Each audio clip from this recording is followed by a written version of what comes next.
about rebuilding. And with us again is Jerry Hauer, who's had time for us before, in part because while Jerry Hauer set up the Office of Emergency Management in New York City, it's gone physically, and you now have time for us, and we're very grateful for that. As you talk to your colleagues in the community, in the business community and the city community, among contractors, among the people trying to get the city back to something, how's it going? I think it's going very, very well, Peter. First of all, the mayor's done an incredible job. The rescue workers that are out there in horrible weather have done just magnificent work. It's very tedious work. They're getting enormous support from the private sector, crane operators, dump trucks. Everybody is pulling together. I drove down there yesterday with Secretary Thompson as we toured the site, and there were easily 1,000 people lined up along the streets applauding as workers went through. The city is pulled together, the nation is pulled together, and things have gone smoothly considering the magnitude of this disaster. One of the things that struck me down there this morning was that there appears to be an absence of non-professional volunteers, by which I mean there are still volunteer firefighters there from all over the country, as you pointed out.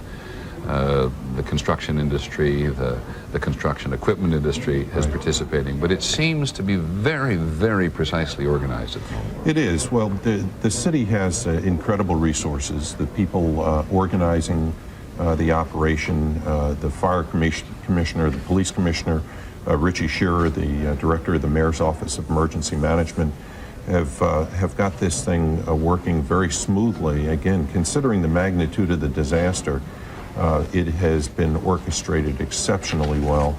And the problem is it's just going to be a slow, tedious process, and it's going to take a considerable amount of time to do the recovery effort. Okay.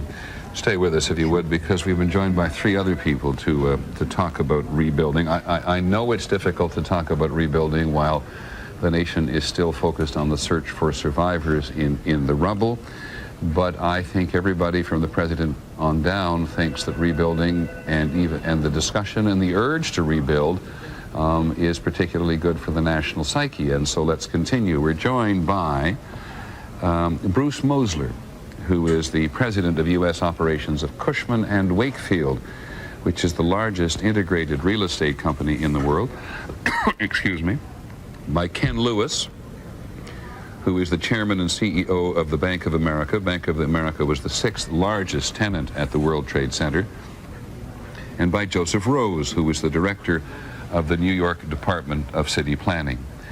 Let me start with you, Mr. Rose, because you were there. First of all, thank you all very much for giving us the time. I just know how busy you all are at the moment. And Mr. Rose, just tell us how you think it's going. Well, there is an amazing mobilization at the city, state, and federal level to deal with this crisis. We are determined, the mayor, the governor, the president are determined that this catastrophic attack not be allowed to cripple us, and that we emerge from this united and stronger than we were even at the outset. I think everybody appreciates the determination. How's it going? Well, it's going well. I just came back actually from being downtown, and the financial district is clean. It's being run-throughs are going on now to figure out how to bring the stock exchange back as quickly as possible. It'll be open Monday morning. We're coordinating with businesses to get people back down. We've been trying to keep people out for the last few days to focus on the rescue and recovery exercise, but we are extremely happy with how quickly we're able to bring back the financial district. And what does it mean to run through things with the New York Stock Exchange at the moment? Well, there are issues of power, telecommunications, access, how people are going to get down, how to do it, coordinate it in such a way that the transit systems work without at the same time impeding the rescue and recovery operation that's going on. So it's a tight space. There's a lot of activity going on down there, but it's important to us that we get everything back up and running as quickly as possible, and it's going quite well. Is my impression from early this morning correct that you've got mostly The volunteers are pretty much out of the operation at the moment, and what you have now is a truly professional operation, because that's what you need. Extremely professional operation with people who are trained in terms of what to do and operate according to a very rigorous chain of command, so that's a clear set of instructions and that we're able to coordinate effectively what's going on down there. Are you concerned about any other buildings down there at the moment? Are there any which are unstable to the point of being of concern to public safety? No, there's been an extensive, detailed structural analysis of all the adjoining buildings. City engineers have been detailed inspections of all the foundations, and the fact is the surrounding buildings are all in structurally good shape. There's clearly some facade issues and fears about falling glass and some issues on the facades, but the buildings structurally are sound, and we expect they'll be able to be reoccupied soon after the recovery work is completed. So there's no other building in New York City, as far as you're concerned, that is going to collapse? No, and we've the MTA has been running subways through the tunnels to check to make sure all the vibrations issues are addressed, and we're comfortable that that's all been satisfactorily addressed to make sure everything is secure. When do you think you'll get the New York subway up and fully running? Well, there are some tunnels that are still on a couple of lines that will go right through the site of the attack that are problematic, but we expect that the subway will be up and running in the next few days. Are you concerned that New York City might, it's not meant to sound as crass as it probably sounds, but are you concerned that New York City might now lose business because while so many businesses are in search of quarters at the moment, they may be tempted to move out of the city? Businesses come to the city and businesses go from the city depending on a lot of factors. Well, the fact is that happens all the time. Our scramble, we've been looking for, working for several years on how to expand the universe of office space, first-class commercial space in the city of New York, because we're at a peak both in terms of population and employment and jobs. We're very comforted that several million square feet, and I think Bruce can speak to that as well, have already in the last few days been absorbed long-term commitments. People are extremely interested, and we're working very closely and reaching out to all the businesses that have been affected by this tragedy. So to make sure that they're accommodated. My apologies. So what does it mean at the moment, though, that more than 20 million square feet of office space in New York City are suddenly missing? Well, it means that we need very quickly to find, these are a lot of very complex operations that need to do business immediately, and whether it's in New York City and in surrounding areas, we need to find them office space. They are finding office space. The private sector, the New York City business community, and the partnership, the real estate board, and city and state government are working very closely to identify available space to move people into, obviously at the same time as the paramount issue of the rescue and the human tragedy here is addressed. We're also looking to identify how we can very quickly mobilize to rebuild, obviously first that approximately 15 million square feet of space that was lost, but also bring on more space, improve our infrastructure, and emerge from this attack showing clearly that if you strike at us, we will build back, and we will have even more at the end of the day than we started out with. Okay, well, you've actually moved me to a subject. I'm going to turn to Mr. Mosler in just a second, but let me ask you your opinion first of all on this. You moved us to rebuilding quicker than I'd anticipated. The New York developer who holds the now 99-year lease on the World Trade Center, Larry Silverstein, says he is determined to rebuild the towers. Do you think that's realistic? Well, I can't speak to the particular issue of this site. There's going to be a lot of thinking and a lot of planning that has to go on before we make those kind of determinations. And I know the mayor and the governor and the federal government are determined to rebuild. What we will do, and in conjunction with the owner of this property and many other owners, is rebuild major office buildings. We have many new major landmark office buildings under construction as we speak. Bear Stearns is about to move into a new building. We have the Columbus Center to the Time Warner headquarters going up at Columbus Circle. We will build major new skyscrapers, major new towers that are the symbols of New York City, and we will do so very quickly. Okay, quickly or not, it's a long-term proposition. Let me now turn to Bruce Mosler, who is the president for U.S. operations of Cushman & Wakefield, which is the largest integrated real estate company in the world. And among other things, I know you were an advisor both to J.P. Morgan and to the Port Authority on the sale of the World Trade Center last year. What's your appraisal of the current situation of New York City?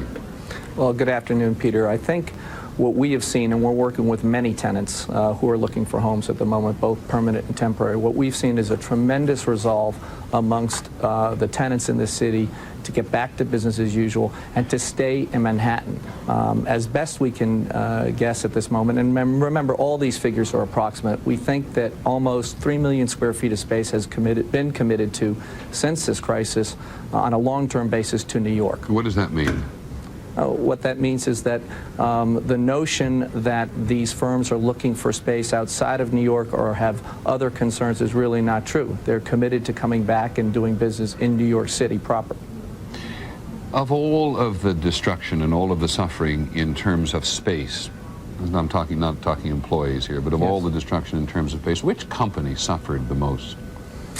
Peter, I probably am not the right person to ask of that question. We just know so many suffered so extensively, and our thoughts and prayers go out to them, particularly in the World Trade Center. So what is happening at the moment now? I mean, you've suddenly got so many people displaced. I'm talking physically now. So many people displaced, so many businesses displaced. What do they do? Where do they go? Well, they turn to people like the Real Estate Board of New York, to the city, and to firms like ours to find alternatives. And just to put some perspective on this for you, there's approximately 28 to 30 million square feet available between downtown, Midtown South, and the rest of New York. That is after the destruction. That is after the destruction, that's correct. So, you know, we're working with them to house them, both temporarily and permanently. Everybody charging fair prices at the moment? That's a terrific question, Peter. And the answer is that I think you'll see New Yorkers, both on the landlord side and the tenant side, committed to seeing that there's no price gouging and taking advantage of this. We've seen the exact opposite, as a matter of fact. You're going to sit on people if they decide to gouge, right? I think that's correct. Mr. The Real Estate Board, if I can just interject, is sending out a letter today expecting, especially for the short-term space, that brokerages will forego commissions and that rents will be space will be offered at the same terms that it was before this catastrophe. Yeah, I'm also aware, Mr. Rose, that price control, rent control, and everything else in the city is one of the most complicated issues in the history of New York. Man, at any rate, let me come back again, if I may, to Mr. Mosler. Mr. Mueller, is it realistic? Is it realistic to think of rebuilding the World Trade Center, this great landmark, which was, after all, built in the 1960s, and how much would it cost? Well, again, Peter, I don't know how realistic it is at this point. I think that, as Joe pointed out, there are all kinds of issues and concerns relative to the damage that has been done, and structurally the ability to do it again is better left to engineers. But if anybody is capable of doing it, it's certainly Larry Silverstein. He's unique in that regard. In terms of the reorganization of the business community here, and I'm not talking purely physical, plant operations and stuff like that, office, what are we looking at? A year, 2 years, 3 years, months before this begins to return to some semblance of normality?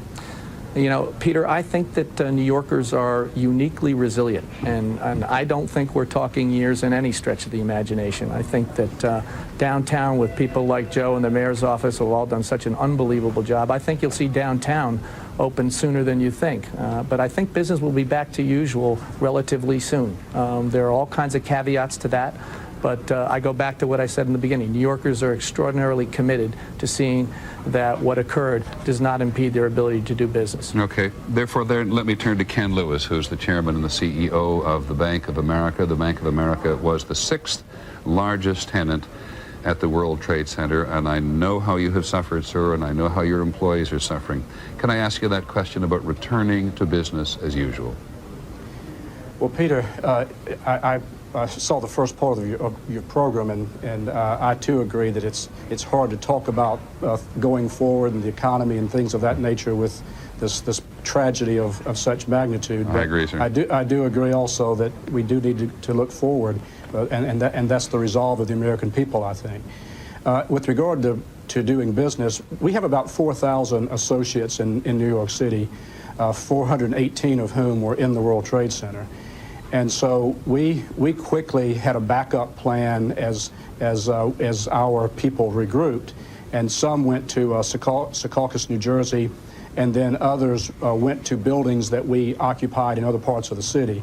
And so we were back up and running almost immediately, or within a few hours after the tragedy. Does this mean that for Bank of America, for example, the World Trade Center was not an absolutely central location?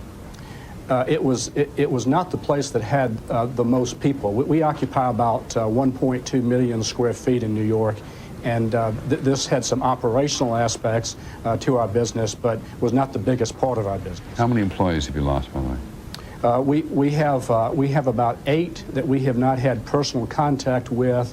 We think that's going to go down to a number of 4 or 5. What floor were you on in the World Trade Center? Several. The tallest was the 81st or 82nd floor, and then 22nd also. So in terms of how some companies suffered because they were in higher floors, you've been extraordinarily lucky. I don't want to discount the loss of 4 or 5 lives, but yes, in percentage terms, we're very lucky. Let me ask you a question so many people have asked us. One of the things, of course, we see in the resulting turmoil all over the area around the World Trade Center, there's thousands and thousands and thousands of pieces of paper floating all over the place, which suggests somebody's records, at the very least. What happened to your records, and do you know what all those other pieces of paper are?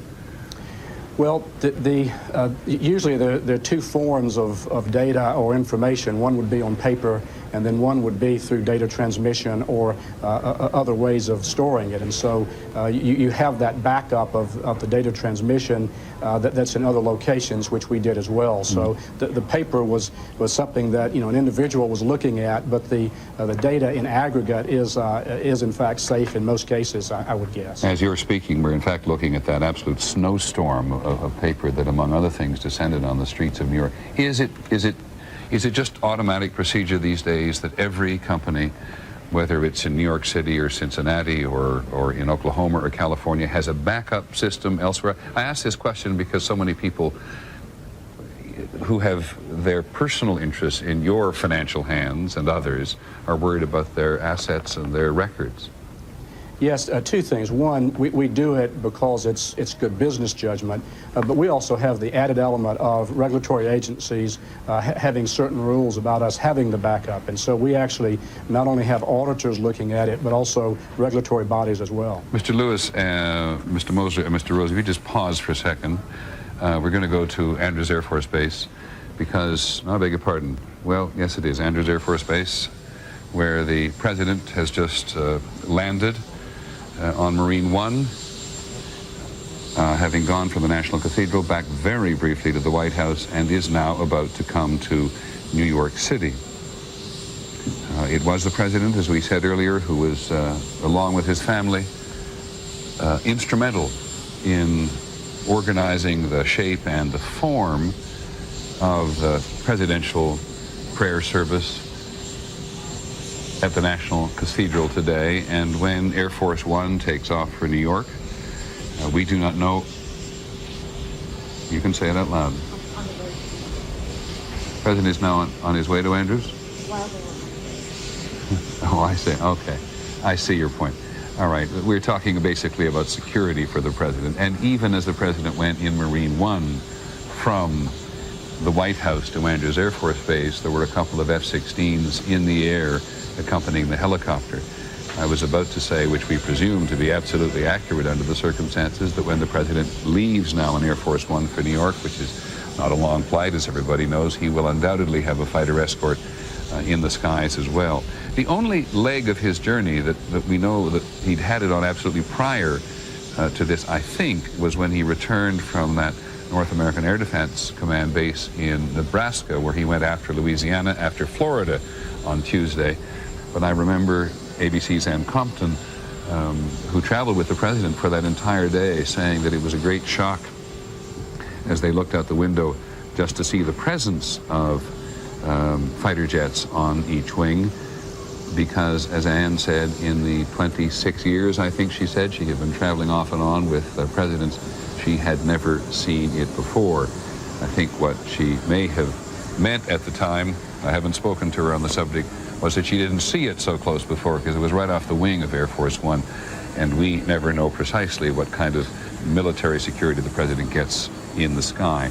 But as the president boards Air Force One and leaves, let me ask you first, Mr. Lewis, Chairman and CEO of Bank of America, a question to which I think the answer is pretty obvious.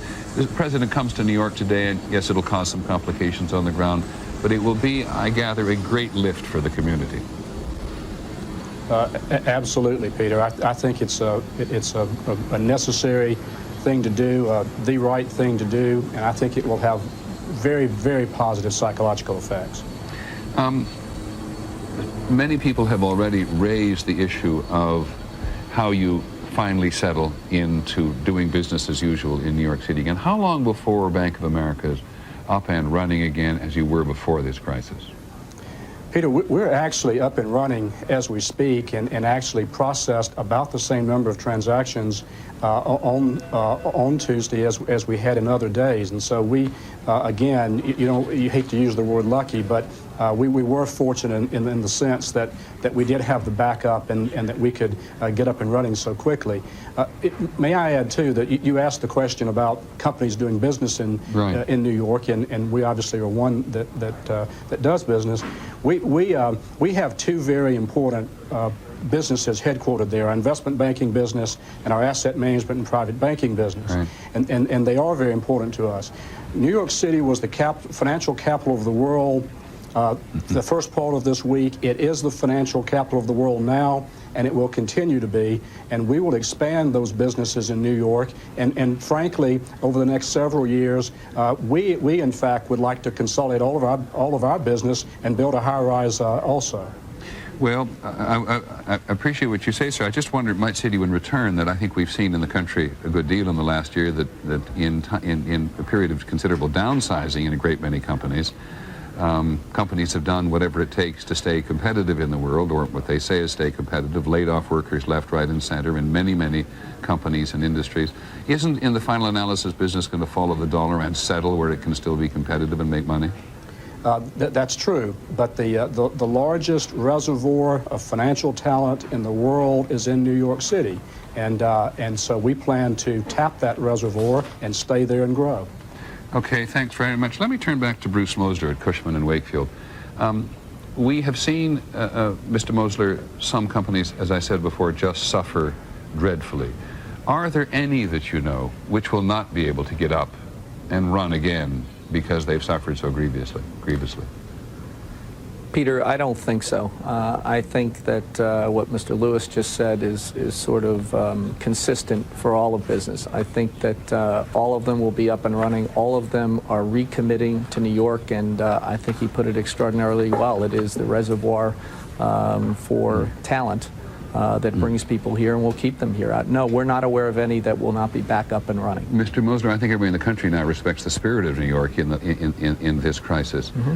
But in terms of reality, are you giving us the reality of redeveloping business here, or are you giving us the reality combined with the spirit of New York, and maybe that's just the way it is? I think we're giving you the reality, period. I think, as we said before, there's 30 million square feet of available space that can be leased. And based on what we've seen so far in terms of tenants' demand and need, I think that we'll do very well. Well, I want to thank you all. Bruce Mosler, the President of U.S. Operations for Cushman & Wakefield, Joseph Rose, the Director of the New York Department of City Planning, and Ken Lewis, the Chairman and the CEO of Bank of America, all of whom are individually and collectively enthusiastic about the prospects of rebuilding in New York and getting on with it. As Mr. Lewis said, pretty good summation. New York was the financial capital of the world before the crisis and is the financial capital of the world after the crisis. Gentlemen, thank you very much for giving us the time at a time when I know you're all very, very busy. Just one other thing about the World Trade Center. Well, actually a couple of other things about the World Trade Center as we look at its remnants now. A good number of insurance leaders are calling for a Marshall Plan for Manhattan, part of which was approved today by the Congress in conjunction with the President's request to give New York whatever it needed to get up and running again. It is true that the New York developer who holds the lease, Larry Silverstein, for the New York Trade Center, said that his $3.2 billion lease is apparently insured against terrorism, though not against war. So goes the scuttlebutt, but he wants to build it again. And just as we look at it, before we move on to the investigation, it may be worth remembering that when the Trade Center was built, the architect who designed it, Minoru Yamasaki, said the following. A lot of New Yorkers have thought about this in the last couple of days. The World Trade Center should, because of its importance, become a living representation of man's belief in humanity, his need for individual dignity, his belief in the cooperation of men, and through his ability to find greatness. And there are a lot of people in New York City and probably in the country as a whole who believe at this moment, emotionally if not realistically, to think of the New York Trade Towers in that exact respect. My thanks again to all of those who came to help us. Now let's move on to the investigation. Pierre Thomas in New York. Pierre, in Washington, I'm sorry. Peter, we have some new information from our producers out in Los Angeles. About an hour ago, United Flight 2, bound from Los Angeles to Dulles, armed federal agents went on board and detained 2 people. Again, that's in Los Angeles. The flight was bound from Los Angeles to Dulles. They went on board, detained 2 people, handcuffed them, and have removed them. We are seeing, again, another example of the FBI continuing to detain people that they think might somehow be involved with these particular attacks. But that's all the information we have at this particular point. The other information we have, Peter, is that about an hour ago, the Justice Department released the names of the people involved in these attacks. 19 people. And there are some interesting details if you look at the names very closely. The information released, 7 of these people, 7 of the 19 were pilots, Peter. We also are being told that of the 19, 11 were from Florida. Now, I talked to a number of sources about this information, and they're stunned at the level of sophistication. One source said the notion that you could have 4 hijackings all occur within roughly 1 hour, all occurring at 8 a.m. is stunning. And the source said that they are very, very surprised at the level of sophistication, and also the notion that all this planning could take place without the FBI or any intelligence agency having any information. The source said that it appears to be a quantum leap in the terrorist capability in the United States, Peter. Okay, now let me just ask you one other question, Pierre, for the moment about the incidents in New York last night, which so alarmed authorities at every level here while it was going on, and then which the FBI had some rethinking about overnight as it got closer and closer to the information. What is its current status? How many people of the 10 who were arrested at LaGuardia and New York are still being held, at LaGuardia and Kennedy? Well, Peter, we think only about 3, and there's one person in particular that they still are somewhat interested in. This is the person who was a pilot. He came on board with a relative's identification. They were a little bit surprised by that. They couldn't understand that. They continued to interview him, but a source I talked to just an hour ago said that they do not think that they will be able to hold him much longer as well, Peter. Okay, and was it the FBI that released the list of the names of those involved in the attack? The FBI did release the names of those involved, and they're also encouraging the public by releasing those names to help them in this investigation. We're also expecting in the next few days for them to release the photographs. They've been telling us for the last 2 days that they want to release photographs, but sources are saying that they want to make certain that the photographs match the names. One of the difficulties they're having in the investigation is that these suspects use multiple identifications many times over. You made the point exactly I was going to make, and others in the investigation. You can put those names up again if you like, have made repeatedly, that in many respects, these are all the people who were on the aircraft and where they seated. But these names may mean absolutely nothing because, among other things, several people who have studied the Bin Laden organization have gone out using the same names, operation after operation. So it is very difficult, with the one possible exception of Muhammad Atta there, just one name from the bottom, of whom we also have photographed. He's the one that got so much attention because he'd gone to pilot school in Florida. Most of those names are not necessarily going to mean anything. They may be aliases, they may be real names, et cetera, et cetera, et cetera. Absolutely, Peter. Sorry, go ahead, Pierre. Absolutely, you're absolutely right. One source described these people as masters of diversion, and that not only did they have many fake IDs and false IDs, that they appear to have been casing these airports for more than a year, Peter. And all those names could indeed have been made up. But what really is interesting this morning, as the result of further investigation, is that 7 of the 19 are pilots.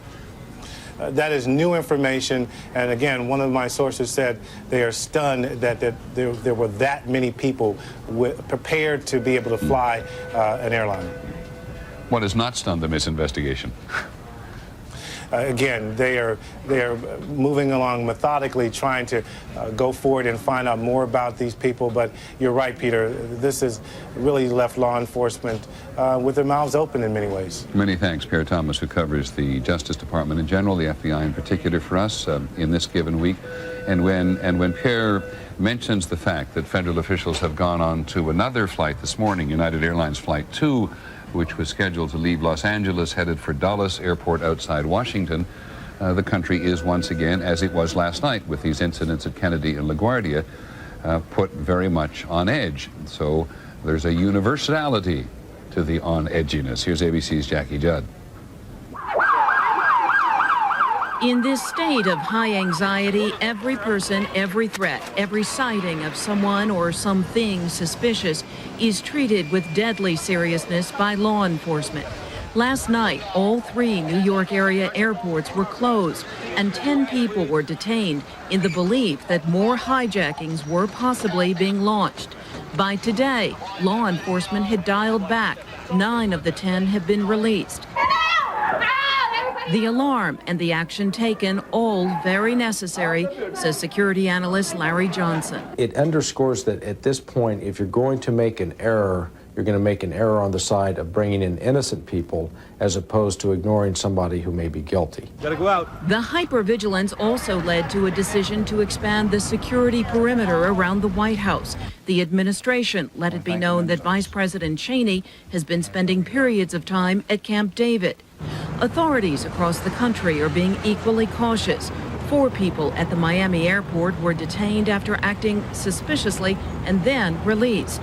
2 passengers on a cruise line were taken into custody in Miami early this morning. There have been countless evacuations because of threats or suspicious-looking packages at the Capitol, at New York's Grand Central Station, at the Embarcadero in San Francisco, the San Diego Zoo, Miami office buildings, and many more. This extreme sense of caution will be with us, of course, for some time. Security experts say many of these measures are taken after all terrorist acts, but because Tuesday's attack was so extraordinary, so too will the aftermath. Jackie Judd, ABC News, Washington.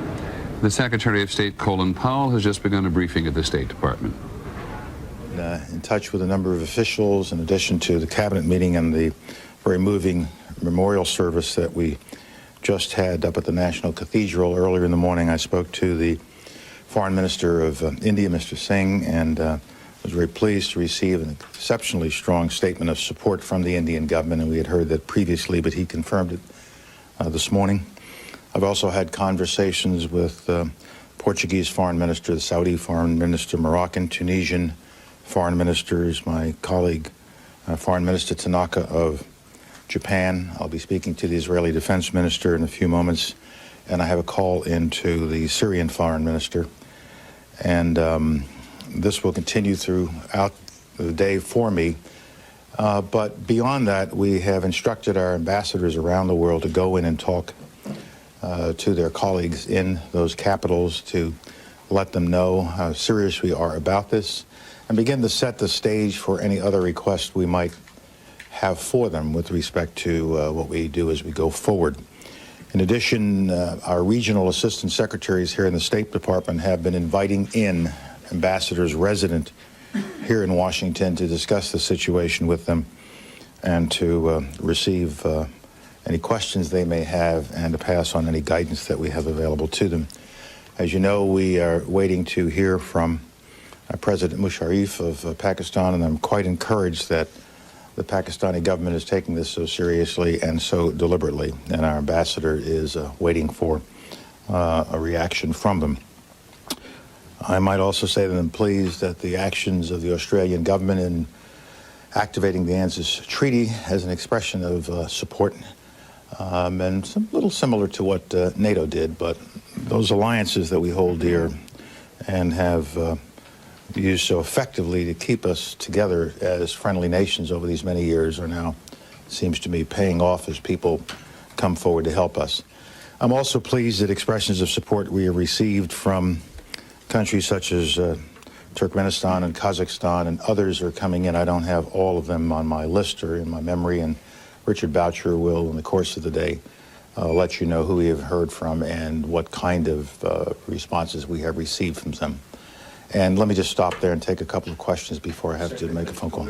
Any indications of what the Pakistan, whether you get a positive response from Pakistan, you're going to call the Syrian, any indications yet of their position? Yes, the Syrians, President Assad sent to President Bush a very strong letter of support in efforts against terrorism. Now, of course, we have had a mixed relationship with Syria over the years, and in the course of my conversation, hopefully this afternoon with my colleague, I'll pursue the spirit of the letter that President Assad sent to President Bush and see where that takes us. And any indications from the Pakistanis, even though there's no final answer? So far, I am very encouraged, but I think it's best that I do wait for a final answer. Mr. Secretary, Indian media says that that government handed over some maps to you today of guerrilla camps and other training areas that Afghanistan is said to be using. Can you confirm that that's... I can't confirm it. I just don't know. Richard could chase that down for you, but I can't confirm it here. It wasn't mentioned to me in my phone call at about 9 or 9:30 or 10, whenever I had, or about 10:30, I guess it was, with the Indian Foreign Minister. Mr. Secretary, we've heard a lot, yourself and other cabinet members and officials say, as we reach out to countries and ask for help, you're either with us or you're against us. Now, of course, we hope that all countries are be with us, but if we ask for something from a country, we ask them to root out terrorism in all its forms or to provide logistical or any type of other support that we need for any eventual military response. If they decline, if they say that they won't do what the U.S. asks, what are the consequences for, quote, being against us? I think we have to be careful as we go forward, and we intend to be. We're talking with countries that are friendly to us, and we will present requests to them and see what they are able to do within their capacity and within their political circumstances. But if we find a particular country, especially those that might be serving as a haven or is a well-known supporter of this kind of activity, and they are simply unresponsive, and we deem that unresponsiveness to be contributing to additional terrorism or to the fertile ground in which terrorism thrives, then that will certainly affect the kind of relationship we're going to have with them in the future. I am not threatening so much as I am saying this has become a new benchmark, a new way of measuring the relationship and what we can do together in the future and what kind of support we can provide to you in the future across a whole range of issues and activities. Yeah. Mr. Secretary, the last 2 days you've been saying that how important you think it is that despite the events here, the tragic events here, that it's still very, very important for the Israelis and the Palestinians to have high-level meetings between Chairman Arafat and former Mr. Peres. Now, Prime Minister Sharon has now called that meeting off. And secondly, you're speaking to the Israeli defense minister later. Are you going to bring up his comments that were quoted in an Israeli newspaper this morning in which he said that the disasters in New York and here were a catastrophe for Arafat because the Israelis had killed 14 Palestinians since then and no one had noticed? I don't know what we'll discuss. I haven't seen those comments, but I know him rather well, and I'm sure we'll have many things to discuss, but I won't prejudge what I might raise or what he might raise and announce it before he raises it or I raise it. I would still hope that a way is found for the Israelis and the Palestinians to meet. When they meet is a judgment for them to make. We have two leaders who have to judge their own interest. We believe a meeting is important to get the process started. This conflict isn't going away, and I don't think it's going to be solved by continuing conflict between the two sides. So I hope that conditions will present themselves soon so that a meeting can begin. But I think it is also fair to say that the events of the 11th of September have fundamentally changed the way in which people look at terrorism and acts of terrorism. Andre? Secretary Pell, as your strategy to fight global terrorism begins to take shape and as these international coalitions that you've been trying to build solidify, it's obviously a very different war that you're preparing to fight in that the enemy is not in one country. Could you explain this to us? Yeah, I was raised a soldier, and you're trained. There is the enemy occupying a piece of ground. We can define it in time, space, and other dimensions, and you can assemble forces and go after it. This is different. The enemy is in many places. The enemy is not looking to be found. The enemy is hidden. The enemy is very often right here within our own country.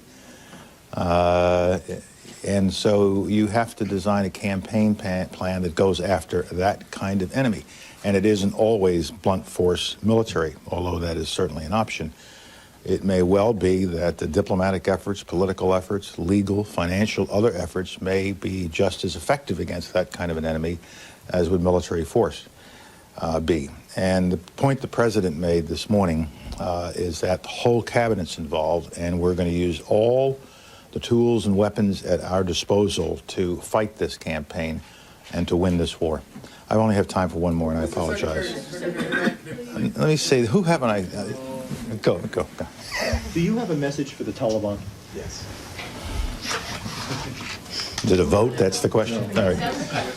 The message is, to the extent that you are providing havens, support, encouragement, and other resources to organizations such as the organization headed by Mr. Osama bin Laden,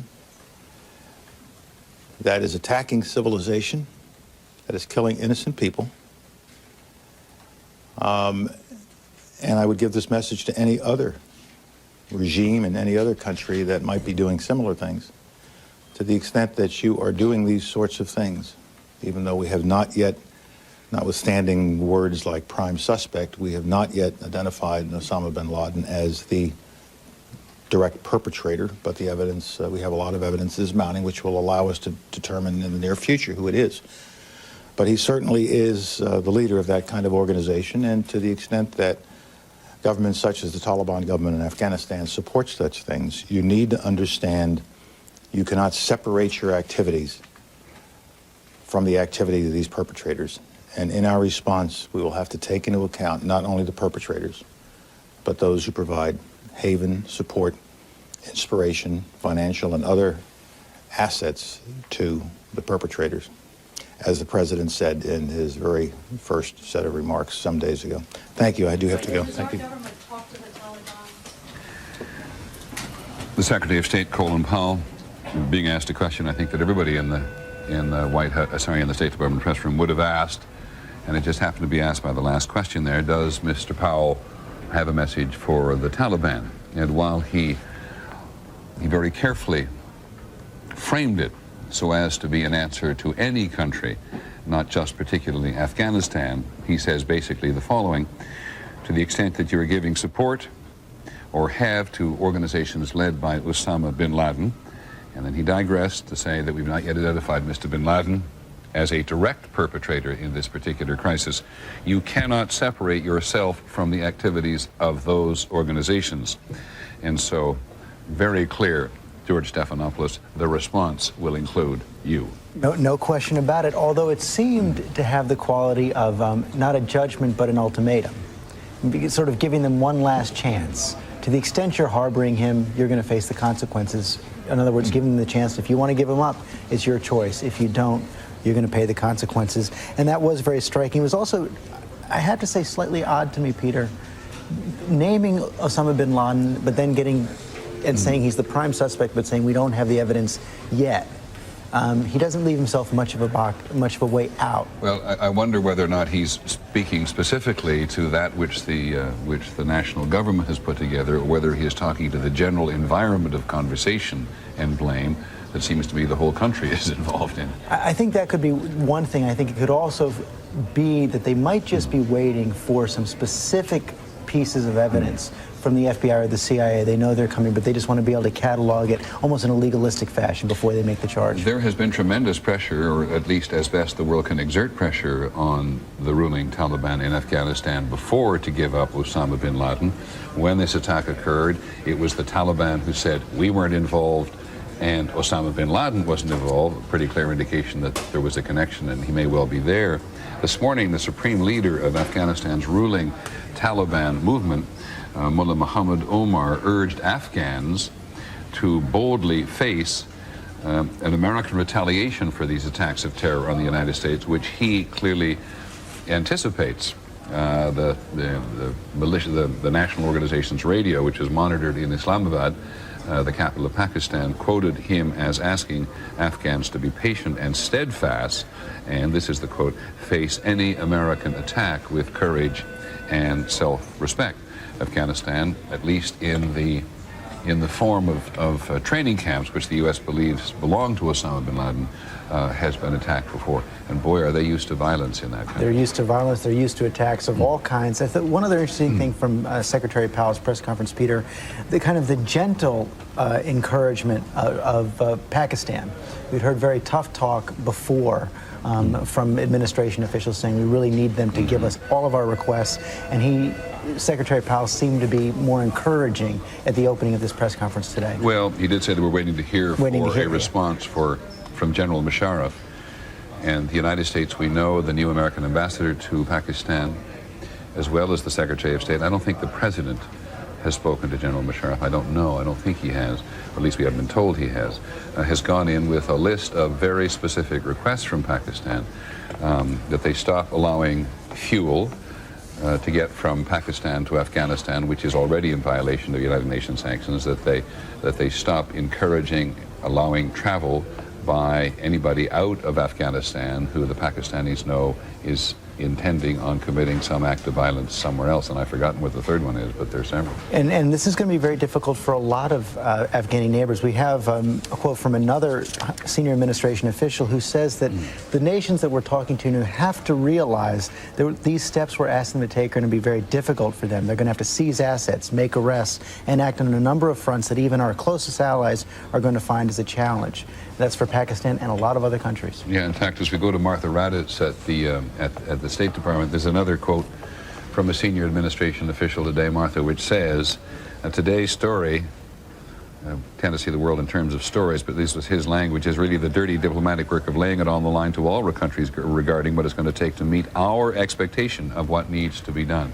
Is that the clear message going up from the State Department in every respect? It is the clear message, and it's going out around the world. The U.S. ambassadors abroad are telling the ambassadors, the leaders of the countries they are in, they're giving them that very strong message. They are talking in somewhat general terms about this, but there are several countries getting specific lists. Pakistan is certainly one of them, and the specifics that you just mentioned. Now, by the way, President Bush has not spoken to General or President Musharraf. Right. No, he has not. No, as far as we know, he has not spoken to him. It has been Secretary Powell. Perhaps it would be helpful if we put up a map at the moment for people who are not altogether familiar with the geography of the subcontinent. But it's also, as you heard of the briefing there, the Indians talking about training camps in Afghanistan. One thing we know from the United States, so you see Afghanistan and then Pakistan, and they're over on the right on the lower part of your screen, and up where Pakistan and India meet, there's this dreadfully troubled area of Kashmir to the right on that map of the capital Islamabad, or to the south right. And there are some of the other countries of the region which are all of concern to the United States, but there's several names not on that map at the moment. In terms, Martha, I gather, of the current focus, they include other nations around Afghanistan, which were states of the former Soviet Union and are now independent states. Uzbekistan, this really stretches around the world, Peter. I was just reading the most recent report out of the State Department on this named about 26 countries where they believe Osama bin Laden has cells operating, again, throughout the Mideast, but it reaches into South America, the United Kingdom, and I noticed one line in the most recent report. It said, allegedly, in the United States. I guess they'll have to change that one. Well, exactly, and the Secretary did say at this point, in terms of talking about the country's enemies, including here in the United States. How concerned are they with let's just take 3 of these countries in the former Soviet Union, Tajikistan, Uzbekistan, and Turkmenistan? 3 names with which Americans are utterly unfamiliar, but in the war against terrorism, people are increasingly familiar. I think those are the kind of places that you will see more specific messages going out from the State Department, asking for specific things to happen, about closing borders, exactly the kinds of things they're talking to Pakistan about. I want to just say, Peter, also, I caught up with Secretary Powell after he left the briefing, and I asked him a question, something we've been hearing a lot about. I said, do you believe, are you confident that there are no more attacks planned in the coming days, in the coming weeks? And he actually stopped for a moment, and he was very careful. It seemed like he wanted to say yes, but he said, all I can say is people should be cautious. Then he said, you should ask the FBI those questions and other agencies and intelligence agencies. But he said, you should definitely be cautious. Well, I think that's the message from government in general, and given what happened on United Airlines this morning, I shouldn't say what, yeah, just given those arrests on United Airlines, leaving Los Angeles today for Dulles Airport in Washington, given what happened in New York last night, given the suspicions that everybody here has in the government, that there is perhaps a wider circle of operatives who assisted in Tuesday's operation, that seems like a pretty sensible answer. I think it seems sensible as well, and others, senior administration official I spoke to this morning had a bit stronger answer. He said, we don't believe this was just for Tuesday. We believe this may be some sort of long-term operation, and again, caution is advised. It is true, Martha, that the immediate violence between the Israelis and the Palestinians has taken, at least in terms of the world's attention, has taken very much second place to everything that's happened here. But what is the level of violence there today? And what does the United States think it can do about it, if anything? Well, the United States keeps giving us the same line. We want to stick to the Mitchell Plan. I'm not sure exactly what's gone on in Israel today, but the level of violence seems to go up and down, as you know. Most of the times it goes up. There hasn't been a lot of focus on this region because of what's happened in the United States, but Secretary Powell has been in touch with the leaders there. They are still making efforts to get these two sides together, to get this violence stopped, because they think in many ways that may be contributing to all that's going on here as well. Is there, for all of the increased security precautions around the world, is there particular attention being given to American installations in the Middle East? Because we know that because in the Arab world, the United States is perceived as being biased, prejudiced, leaning towards Israel all the time, that the American position in the United States is in lower regard than it's been for a very long time.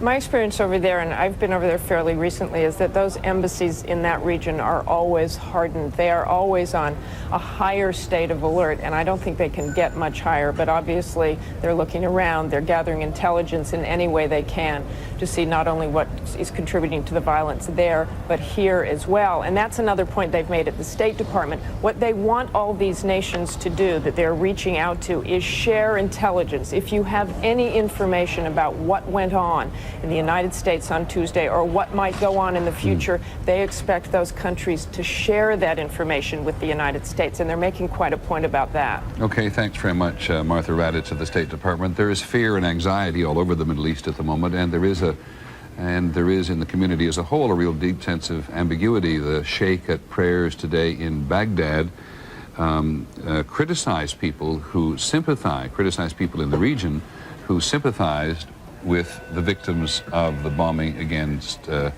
United States. And then in Jordan, a preacher at the mosque there urged worshipers to pray for the U.S. victims, reminding us again, you cannot generalize about the Arab world, George. I'm always taking you backwards, I know, and you've done a fabulous job of reporting for us, but I'm always taking you back. When President Clinton was in office, deeply engaged in what he ultimately hoped would be some kind of resolution between the Israelis and Palestinians, did he generally, as other presidents have, feel this was a tremendous burden? but the United States always had to play a role? Oh, I think there was no question in President Clinton's mind that he had to play a role, particularly, and this is going back quite a ways now, but particularly after the meeting on the White House lawn in September of 1993. Remember, that meeting came about almost as a surprise without the direct involvement of the United States. The Israelis and the Palestinians had reached an agreement on their own, but they wanted the United States to help ratify it. And I think President Clinton felt from that day forward the United States had a special responsibility to help implement the peace. And of course, that led to his efforts at the Y Accords, the Y Plantation, and then later at Camp David. I spoke to, this was actually after I left the White House, but I spoke to a close aide of the president who worked day to day on the Middle East in the president's last year. And he said that President Clinton, almost every single day in his last year in office, would say, I only have X days left. We have to focus on this. He felt that burden. Here's another reminder today of how things are more complex in those countries about which we sometimes have a single image. One of the most conservative clerics in Iran today said publicly that he was heartbroken, this is the quote, heartbroken over the terror attacks in the United States, a country that many of his allies within Iran still see as the great Satan. Iran is a very divided country in many ways. There was never any unity at the time about holding Americans hostage, even though it seemed so from a distance at the time, but there was never any unanimity in Iran about holding the Iranians hostage, and there is no unanimity in Iran at the moment about how the country should move forward or whether it should have a relationship with the United States. There are millions of Iranians, 52 million in the country, I think maybe 55 million Iranians, and many of them are desperate to have a relationship with the United States and deeply resent, thinking of George here, President Clinton's not making more of an effort to reestablish relations between the country which so many people in America thought of as the enemy for such a long period of time. Let me move on now to the Congress. ABC's Linda Douglas is on Capitol Hill. Linda, we saw many members of the House and the Senate. I'm not sure all, but we saw many members of the House and Senate at the National Presidential Prayer Service. Did everybody go? Everybody did not go. Of course, as you point out, it was invited guests. It's not clear to me that all of the members, all 535 members of Congress, were actually invited guests. There were a few who stayed behind, but all both of the houses went out during the memorial service, and they were all those members who were not participating in the service were certainly glued to the television. Now, can we talk about this, the text of this joint resolution? It's something we should get up on the screen after a while, but in very general terms, there has been at least a text released of a joint resolution authorizing the use of force against, as you said earlier today, terrorists. Right. Adopted by the Senate. It's already been adopted by the Senate. It has been adopted by the Senate. It was a vote of 98 to 0. There was a senator who was on his way to his son's wedding who was desperate to get there, and there was another senator who was stuck in traffic. So the two senators who didn't vote didn't do that out of any oversight or any resistance to that. It was 98 to 0. And it does authorize the president to use force against those who engaged in this act of terrorism. It is not an open-ended opportunity for the president to use force forever and in any circumstance against any terrorism in the future. It's specifically confined to those who perpetrated this act. In fact, it's very, very delicately worded, is it not? And it sounds to us like the compromise we talked about yesterday between the White House, which wanted greater authority, and certainly the Democrats in Congress, which were nervous about investing this or any White House with greater singular authority. Fair? Well, that's absolutely true. There were a series of bipartisan meetings. You've been talking about bipartisanship all day. Senior Republicans like Republican John Warner of Virginia, who was for a long time the chairman of the Armed Services Committee. Also, Democrat Joseph Biden, chairman now of the Foreign Relations Committee. We are told that Biden had a lot to do with coming up with language that was satisfactory to both sides, that would acknowledge the president and commander-in-chief's authority to engage in taken any action to protect and defend the United States, would also acknowledge that the Congress has to authenticate that authority, but still would put some limits on the authority so that it wouldn't get out of control, as you've been hearing all day, as the Gulf of Tonkin resolution did during the Vietnam War. I'm taking a quick look at the references in here to the War Powers Act, and to be perfectly honest, on short notice, I can't understand exactly what they intend to say. But Congress clearly wants the War Powers Act to be always a factor in the negotiations between the White House and the Congress in terms of using force. That's right, because the Congress always wants to ensure that it has its constitutionally perceived, its perceived constitutional role in participating in any action that the president takes to try to engage in hostilities. And presidents along the way have, especially since the Vietnam War, acknowledged the authority of Congress, but without wanting to acknowledge that Congress could actually tie its hands. The members of Congress all day long have been saying things, Peter, to the president to make clear to him that they want to give him as wide a berth in this as possible. The chairman of the Judiciary Committee in the House, for example, today said, we're not going to be calling the administration up here and asking for you to explain everything you want to do. Just go ahead and do it. Thanks, Linda, the Attorney General. From a memorial service at the National Cathedral, and wanted to take this time to give you a report in regard to these matters. Today, the Federal Bureau of Investigation released a list of 19 individuals who have been identified as hijackers aboard the 4 airliners that crashed on Tuesday. The FBI requests that anyone who may have information about these individuals, even though these individuals are presumed to be dead, anyone with information about these individuals immediately contact an FBI field office or call the toll-free hotline. The toll-free hotline, as you know, is 1-866-483-5137. 1-866-483-5137.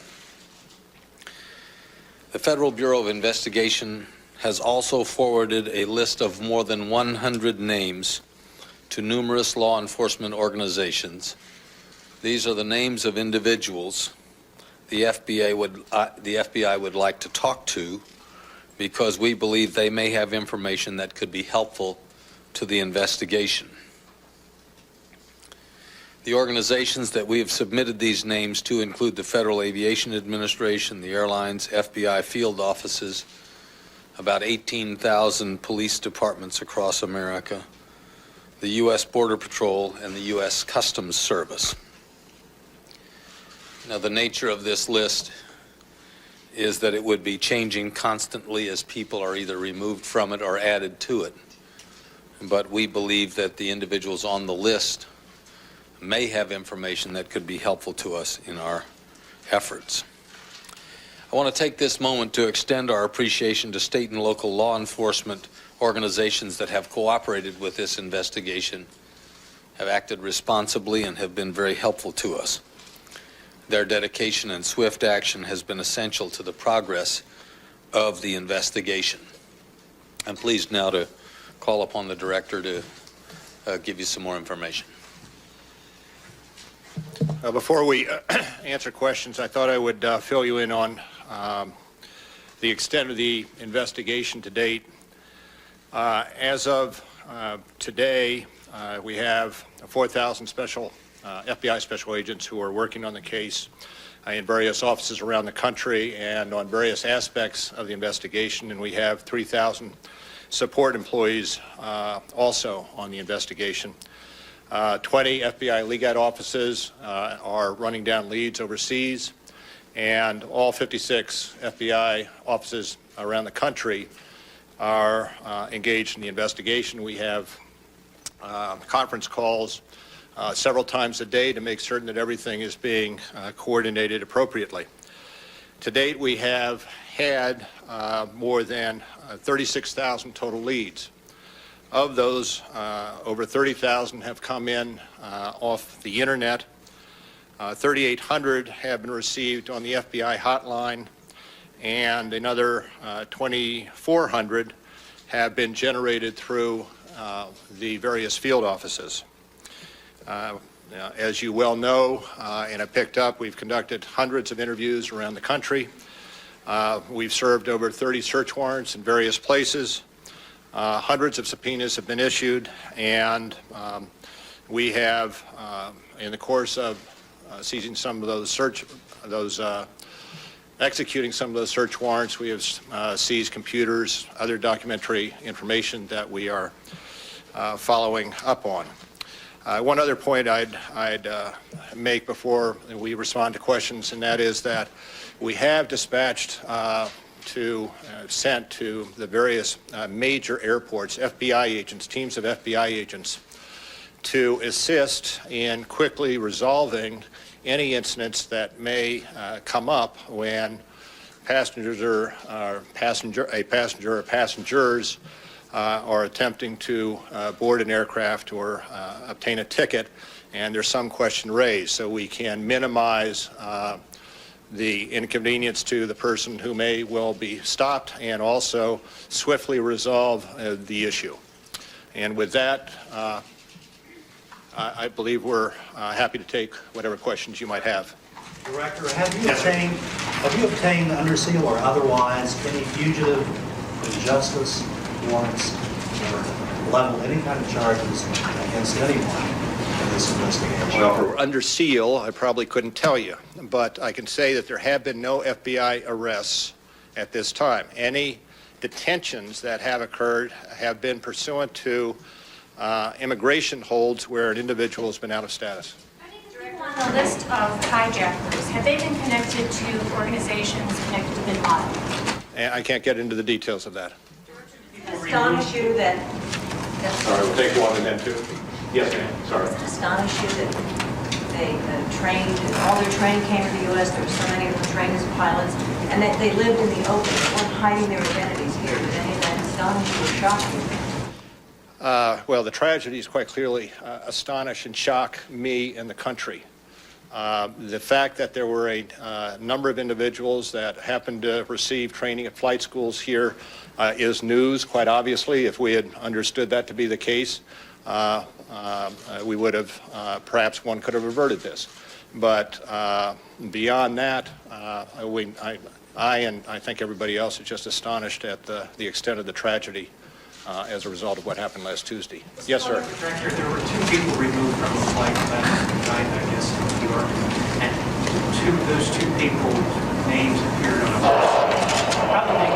How were they able to report if their names were on? Well, I can tell you that that was pursuant to a watch list, other than those names were pursuant, were on the watch list for reasons not related to this investigation.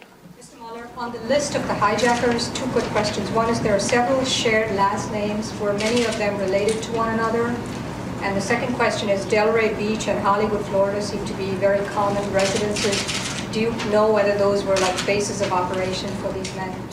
I can't. We are still, while we have the names for the manifests and are still pursuing investigations of those names to try to document and absolutely be certain that the person who went down the plane fits with the name on the manifest. The further association of the names we're still investigating. Can you tell us about? All I can say that there are a number of places in the country, without specifying any particular place, where we have conducted a number of interviews and several search warrants, and executed several search warrants. Tell us about a D.C. police all-points bulletin being put out about a silver or gray minivan. They may be carrying a chemical weapon. I can't tell you anything about that. Yes, sir. What have you learned from the cockpit voice recorder and from the flight data recorders of the 2 planes? They're currently over at the NTSB, and I think the question should be directed to the NTSB on those at this instant. They referred us to you. As of this moment, we have not learned or received anything off those recorders. Well, actually, I should say we have not received anything off the voice data recorder. There is that recorder, which is other than the voice data recorder at the Pentagon that we picked up, and we did receive information off that. What did that tell you about that flight, about its path? I can't get into that now, sir. Yes, sir. what confidence do you have that the names on the list are actually the people who were on the plane as opposed to aliases or stolen identities? Do you have a level of confidence there yet? I think we have a fairly high level of confidence, but when we spoke to you yesterday, we had 18 individuals who we believed were the hijackers. We now have a 19th that our investigation has disclosed was probably one of the hijackers on that plane that left Dulles, and consequently, continuous investigation updates our confidence or level of confidence, degree of confidence in assuring that the person who actually was on the plane is associated with the name. Yes, sir. Those 19 any suspects or individuals who are still at large who may have been the leaders or masterminds of this conspiracy? I'm sorry, what? Have you identified any suspects who you believe are still at large in the United States who are the masterminds or leaders of this conspiracy? I cannot get into the details of the investigation. Suffice it to say, if we believe that there is somebody in the United States who is associated with this conspiracy and we had evidence upon which to base a charge, we would have and would level that charge. Yes, sir. Can you say anything about the immigration status of the 19? Were any of them out of legal status? I believe we tried to provide some of those visa details on the listing that we provided to you. I can say that some of them were out of status, yes. I'm not certain how many or which names or which individuals whose names appeared on the manifest and we believe to be a hijacker was out of status. Yes. It's common for the FBI to name a case agent in a big case. Have you done that on this one? The investigation is being run by Tom Picard out of headquarters here with Dale Watson and numerous other, I would say, senior FBI agents assisting in various capacities. And the name of the investigation, sir? Has the investigation been given a name, and what is it? Pent Bomb. Pent Bomb. P-E-N-T-B-O-M-B. Pent Bomb. Can you address the issue of intelligence failure? You didn't know anything about any of these guys. We still don't know a lot about them. That was the last question. Thank you. Thank you. Robert Mueller, the director of the FBI, and John Ashcraft, the Attorney General, on their daily briefing. I think the headline is there. And I'm joined by ABC's John Miller. No arrests whatsoever as a result of this investigation so far, but a number of detentions, all based on what are called Immigration and Naturalization Service holds. The INS has an enormous amount of freedom and flexibility to hold people for an indeterminate period of time. So that makes sense from the department's point of view. It does, and in this particular case, it's going to be an advantage, at least from a strategic point. We can argue about fairness, but from a strategic point, the FBI gets to do with foreign nationals something it wouldn't really have the ability to do with U.S. citizens, which is use the INS to put holds on them, and particularly when those holds have to do with visa information, that foreign counterintelligence information about alleged associations with terrorists. The federal courts have shown a good degree of patience with them, holding them for a long time. Let me ask you this question then, because it's probably an important one in terms of the next several days. You're absolutely correct, not that I'm surprised, about the INS being able to hold foreign nationals under these circumstances. But does that suggest that none of the 19, that none of those have been picked up so far are American? I'm sorry, I don't want to get confused here. Forget the 19, forget I even said that. Right, but none of those being detained. That's right, none of those being detained now are American citizens in Correct. this case. Or they wouldn't have the ability to hold them without charging them. The other headline, if there is one out of this press conference, is that they have supplied airports, 18,000 police agencies, the Border Patrol, U.S. Customs, and the airlines with 100 names of people sought for questioning in connection with this investigation. And he said that will be a revolving list. where names are added and taken off on a constant basis as they learn of new people or they question people who are on the existing list. Very broad authority for the FBI, again, going to these airports all over the country, too, to resolve issues if they come up and there are questions between passengers and airlines. I think exactly, which will probably give them an advantage over a situation like last night. But it's also interesting that since the names are supplied to the airlines, I think it's implicit there that if you're one of the people they even want to talk to in this case, you're not getting on an airplane before you do. Exactly, exactly. George, do you have any impressions, George Stephanopoulos, any impressions from this? We did say that it is we noted, let's put it this way, that Mr. Mueller, who's brand new in the job, feels very comfortable in public. No question about it. He's been a career civil servant both in the Justice Department as a U.S. attorney out in California, and he seems, as you say, very comfortable man who's also been practiced, I believe, in the courtroom on high-profile trials, and he showed that comfort today. But that does bring up an important point. So much of what the country is going to key off of is the attitude, not just of the president, but of the people who work for him. Remember, that's in many ways how Colin Powell made his reputation with the public back during the Persian Gulf War. And today it was interesting also to see the Attorney General John Ashcroft defer to Mueller, Mr. Ashcroft taking far less of the news conference than he has on previous occasions. Let's go to Pierre Thomas in Washington. Pierre. Unit category. Me is we're getting a better sense of the scope of the investigation. They said that they had done 30 search warrants. Computers have been seized. They've interviewed hundreds of witnesses and potential people who might know information. And I agree with John Miller that the fact that there are 100 names of people that they have forwarded to law enforcement shows you again that this is a massive, massive investigation. Okay, thanks very much, Pierre. Now let us turn our attention to the president. President, as you saw a short while ago, left for New York. One of the very first things doing while he is here is to see the mayor, and I suspect the governor as well, because Governor Pataki and Mayor Giuliani have been inseparable practically since this crisis began.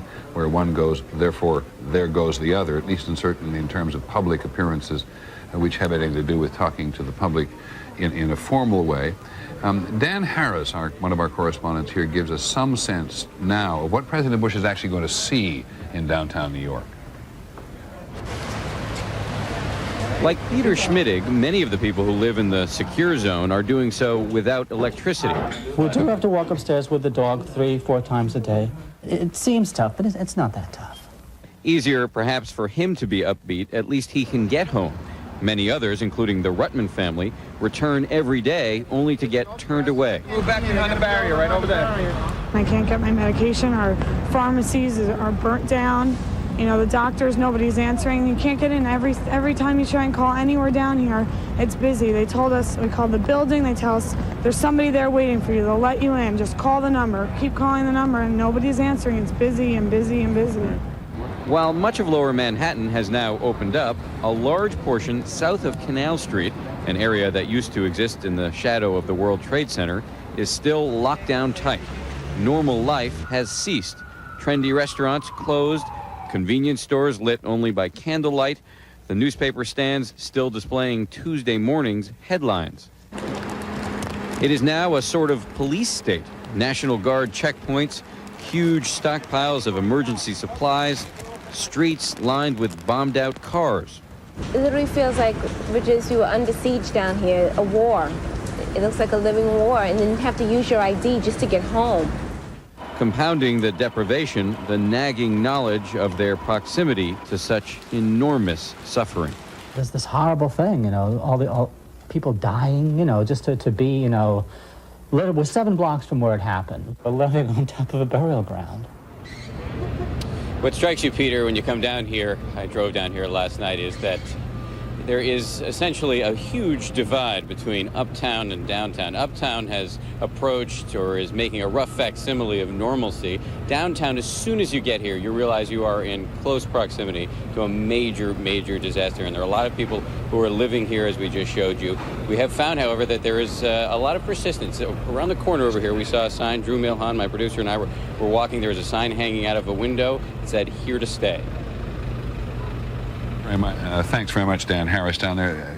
There's always a little thing in every single report we have which is so telling. There's the newspaper headline from the day on which it happened still in the newspaper boxes there, and the woman who says she has to use her ID in order to get home. This is true particularly in the surrounding area of the World Trade Center. And I think that everybody who goes down to the site itself or even gets close to the site itself recognizes something that is almost unique to them. This morning with the police commissioner down there, I noticed buckets, because piles of them, everywhere. Everywhere you looked this morning down there, close to the hole, there were buckets stashed, and that, of course, is a reflection of how they're doing this carefully by hand, and there's this long chain, this bucket brigade, mostly of firemen, moving material away from the hole, as they call it, the absolute, if there is an epicenter below of this destruction, moving away this material with such care lest they get close to finding someone who was alive inside. Now, we don't know where President Bush landed in or around New York. The security around the president clearly is very intense, as it should be, and there has been no announcement from the White House about where he was going to land. But we know he is in the area, and that one of the very first people he's going to see is the mayor of New York City, Rudolph Giuliani. We noted late last night, I think, as we were getting to the end of one segment of the broadcast, that the president's ratings, the approval rating as we call it in the ABC News poll, which has been now taken twice in the last several days, is at 91%. And my guess is, and it's only a guess at this point, that if you ask New Yorkers how their mayor had done this week, his personal approval ratings would be extremely high, and he was, in many respects, a very divisive figure before that. But here is ABC's James Walker on a man who has had some extraordinary week. From the first moment, there has been no question about who is in command. Put your mask on. Put your mask on. I'm putting it down. Mayor, what's the situation right now? The situation is that two airplanes have attacked, apparently. No time for talk. That would come later. He had to find out what was happening. So when word came about the attacks, he went to the scene, into harm's way, to be with fellow New Yorkers. Let's talk a little later, okay? Mr. Mayor, you were one of the first people down there. Can you describe the scene in your own words, what you saw down there? I don't know that I'm really able to describe it. It was the most horrific scene I've ever seen in my whole life. We saw the World Trade Center in flames, a big gaping hole all the way on the top of it. We could see people jumping from the top of the building. And then we went into Barclay Street, 75 Barclay Street, I think it was, and we were there when the building collapsed, and it collapsed in part on 75 Barclay Street. Did you ever fear for your own safety, sir? Sure, yeah. When people really were frightened, when people were screaming and crying and running down the streets blindly, Giuliani said, "Calm down, I'm in charge." And we desperately were looking for someone to be in charge. There was so much to worry about. The thousands of people trapped or dead at the Trade Center, including firefighters and cops. Electricity out in large parts of Manhattan. 200,000 phone lines crippled. And Giuliani acted in part like a reassuring manager. 560-2730. If you have questions throughout the night and tomorrow, that's the number to call. And a tough manager at that. Anybody that thinks that they're going to gouge consumers or ask for extra amounts of money for food or anything else, we're going to have the police and the Consumer Affairs Department out there. So just be careful. He was everywhere, at a downtown armory where families had gathered holding pictures of their missing loved ones, encouraging rescue crews. Unbelievable. Great job. Thank you. In press conference after press conference, he answered questions in his direct, no-nonsense style. The number of casualties will be more than any of us can bear, ultimately. He also offered words of comfort. But if tomorrow is a day in which you want to stay home and stay with your family and give comfort and support maybe to other people that have been affected by this, it would be a good day to do that. To many people, the Giuliani of the last few days is a far different politician from the Giuliani they knew before. The man often criticized for being authoritarian, insensitive to minorities and civil liberties. Democracy, not dictatorship. This week, like so much else that's been forgotten, almost everyone agrees that at this moment, he's given the city exactly what it needs. He's been doing a great job, and I can't believe I'm saying that. I'm not a Giuliani friend, but he's doing a good job. This city is the greatest city in the world. It has the greatest people. and a bunch of cowardly terrorists can't make us fearful. We're stronger than they are, we're better than they are, and people of the city proved it yesterday, they're going to prove it today, and they're going to be a great example of what Americans are like. Thank you. One other thing almost forgotten, the primary election to replace the mayor. Excuse me, I can't hear myself right here. The primary election to replace the mayor was supposed to take place on Tuesday, the day of the blast. It has been rescheduled. There are a lot of New Yorkers who feel now that getting through the rest of this crisis will be a lot more difficult without Rudy Giuliani at the helm. Peter? Very much, James Walker. One of the things we always notice every time we see the mayor is how often he changes, but he goes back and forth, and a lot of people in New York don't have that luxury at the moment to be able to change clothes at the time, but he does it very, I'm not sure calculatingly at all, but very carefully, and the two uniforms he almost invariably wears represent the New York Police Department or the New York Fire Department. He began early in the week with a hat from the fire department and a sweatshirt from, or a jacket, I've forgotten what it was, from the police department. And you see it every time. Every mayor in New York City, every mayor in every city wants to identify with the police and the fire department. In this case, this mayor has a history of identification with the police and the fire department, an identification with the police which, by the way, angers many members of the community, particularly in the minority community, who think the police have acted in an untoward fashion, at the least to them. But the mayor is very much identified with the police and the fire department. Am I fair on that, John Miller? You are. You left out the third uniform, though. That's his neutral stance, is the Yankee uniform. Yeah, but I haven't seen the Yankee hat this week. No, you won't see it this week. But in times of peace, that's his other choice. Yeah. But the way that I come works, from a Mets family, so you can imagine how difficult that is. the way that works is if he wears the fire department hat, the commissioner always sends an aide over with a police department hat, and then the fire commissioner. So he must have thousands of these hats by now. You know, because once he appears on television wearing one agency's hat or the other guy says immediately, get him a police windbreaker, or then send him a fire sweater, and it goes back and forth. Listen, again, not to be frivolous about this, because I'm almost positive that the first place the mayor is going to take the president after they've had a good private conversation about what the city needs is going to be to the trade towers. But what else do you think the mayor wants the president to see here? Well, I mean, I would take some of my cues off of the tour that Tommy Thompson took, which was to the scene and then to the morgue. Now, he has a Health and Human Services connection there and an operational interest. I think in this case, another interesting place would be the Armory, where so many people are lined up looking for the missing people, reporting people missing, scanning through the pictures, which would certainly add another human touch to this beyond the raw destruction at the site. And my guess is he'll also want the president to be exposed to some of the volunteers, and by that I don't mean the fire department and the police, but the many, many New Yorkers who have volunteered just in every imaginable respect in the midst of this crisis.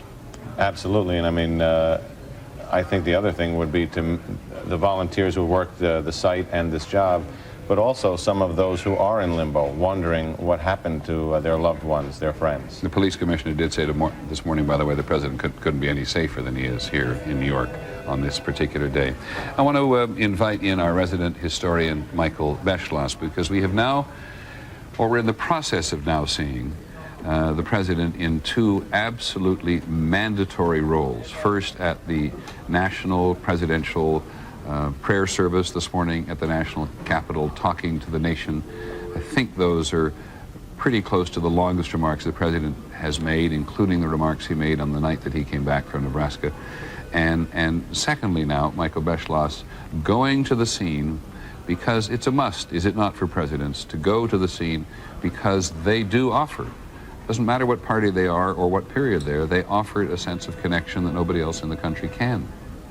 They do, and you know, Peter, presidents have these odd two roles. We're almost the only country where this is true, where a president is not only a political manager, which is a very divisive thing oftentimes, but also chief of state.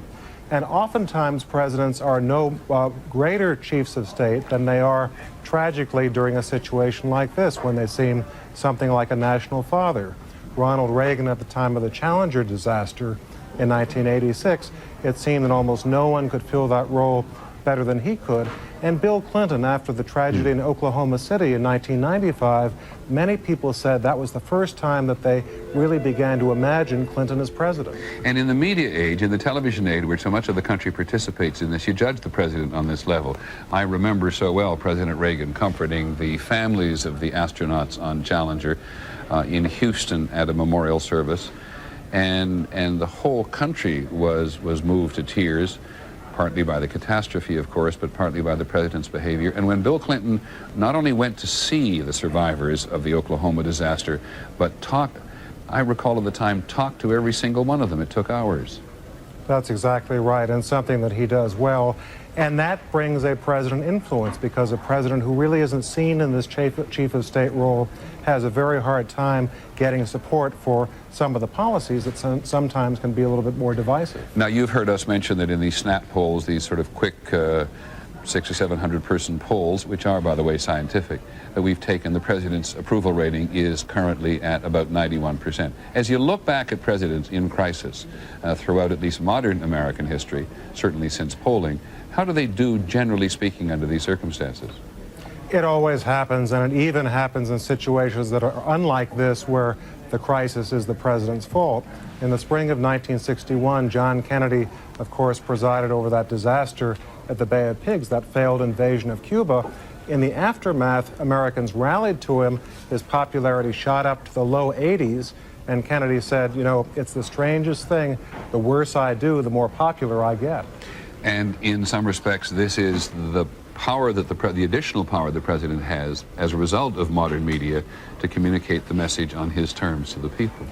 That's exactly right. And you know, it really goes back, Peter, to the genius, I think, of our founders and those who wrote the Constitution, because they did this thing that was very controversial at the time, which is rather than having a prime minister and a monarch, they decided to put those two things in one human being, as difficult as it is oftentimes for one human being to do both of those things. But I think one thing we're seeing today is what a good idea that was. Now, I know that it's an individual choice, Michael, as to how one interprets what the president has to say on a public occasion like this. Some see it one way, some see it another.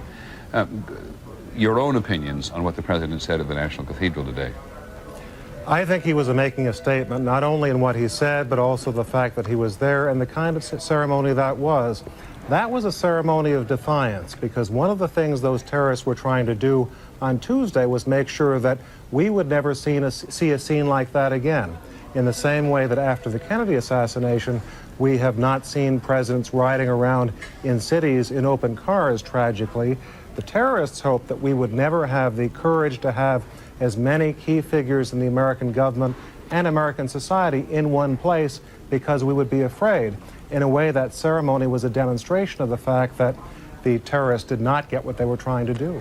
And every president, it seems to me, since Franklin Delano Roosevelt, who finds himself in the midst of a crisis, always quotes Franklin Roosevelt. Mr. Roosevelt and his staff were brilliant praisemakers. That's exactly right. And part of that was that even at a time like the Great Depression or the beginning of World War II, when there were all sorts of reasons to be very depressed and very pessimistic about what could happen, Roosevelt had that enormous self-confidence and confidence in history to say, yes, the situation looks bad, but we Americans have always been able to conquer things like this. I want you to look, I don't know if you've got a transcript of the president's remarks at the cathedral yet, but if you do, I'd like you to check that particular phrase about the founders. I'm going to go to Claire Shipman in Washington for a moment and come back and see what you think of that. Claire, your reaction to the president at the cathedral today? Well, and again, we always hate as journalists to give reactions, but I have to say, in all of the time I've spent watching him, I thought it was his most powerful speech ever, and I know that his aides were extremely happy with it.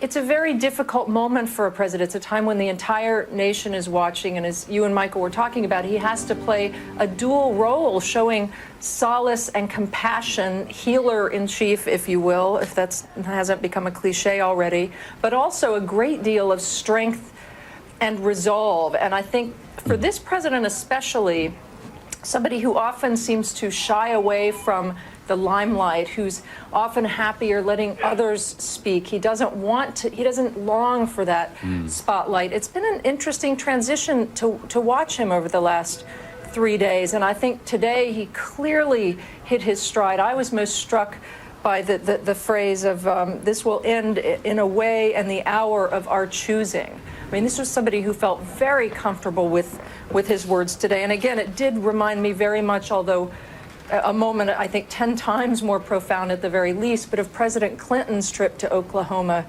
City when he was at a really low point in his presidency in 1995, and he was able to master that mix of strength and compassion. And again, I think I've already seen the poll numbers jump even before this speech for the president, and I can't imagine we're not going to see more of that in the aftermath. Thanks, Claire, very much. Claire Shipman in Washington. Back now to Michael Beschloss. Michael, the phrase I'm referring to, and I'm not sure I've got it absolutely right, had to do basically with the commitment of the founders was the calling of our times. Interpret that for us if you can. Well, I think the idea is that here we are 200 years later, and remarkably, we've been able to preserve the same system. From an agricultural country, here we are in a totally different world, highly technological, highly industrial, and nonetheless, that's the kind of thing that we're still following.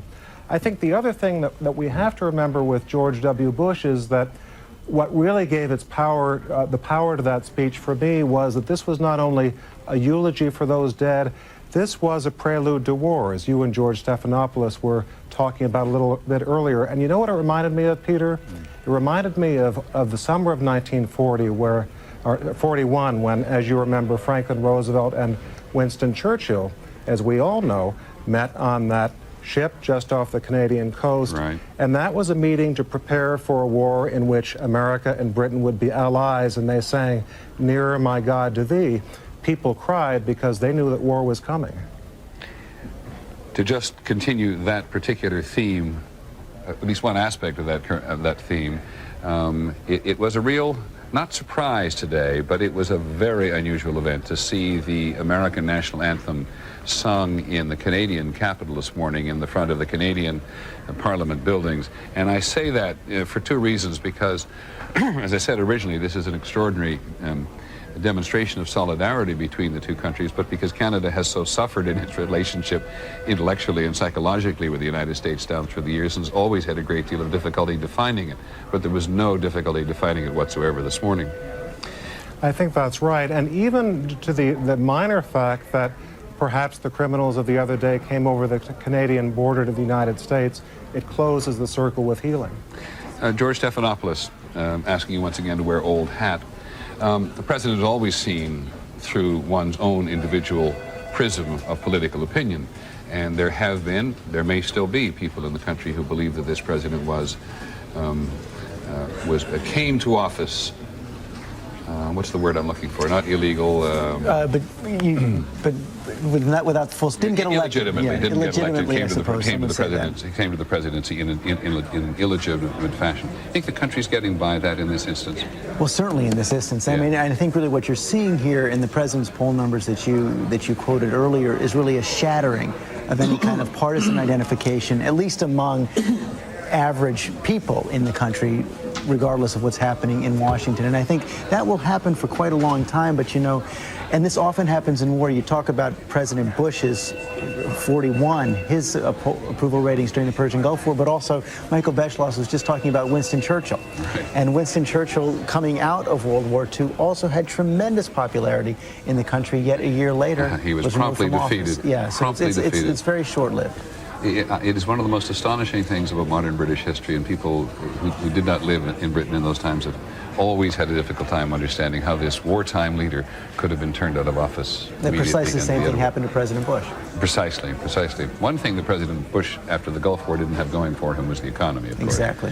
Which is why, of course, you know, and it was in President Bush's statement the other night, in his statements of reassurance, one of the things he said, remember, was that the business of America will continue, and we will continue to move on. I was told, actually, that several major national business leaders lobbied the White House during the day to make sure that kind of statement of reassurance was included because they were so worried about the economic impact. In a moment, we're going to get up to date as best we can about the status of air travel in the country by talking to Lisa Stark and our aviation analyst, John Nance. But first, you want to go to the streets to ABC's Bob Jamieson.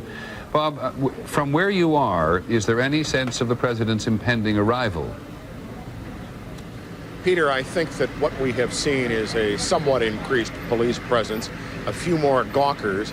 The National Guard, which is doing much of the traffic and pedestrian patrolling here, is a little bit more twitchy. But to say that there's a sense of anticipation, yes, but no visible sign. The real story down here, Peter, for the last several hours has been the weather. The rain that has fallen over the last dozen hours and the gusty wind which has accompanied it has slowed the rescue effort quite a bit, or should we say the search effort quite a bit. First of all, the search dogs have largely been unused today because the wind has made it difficult for them to pick up the scent. Normally rain would help, but there's been such a strong wind from time to time today that they have been used very, very sparingly.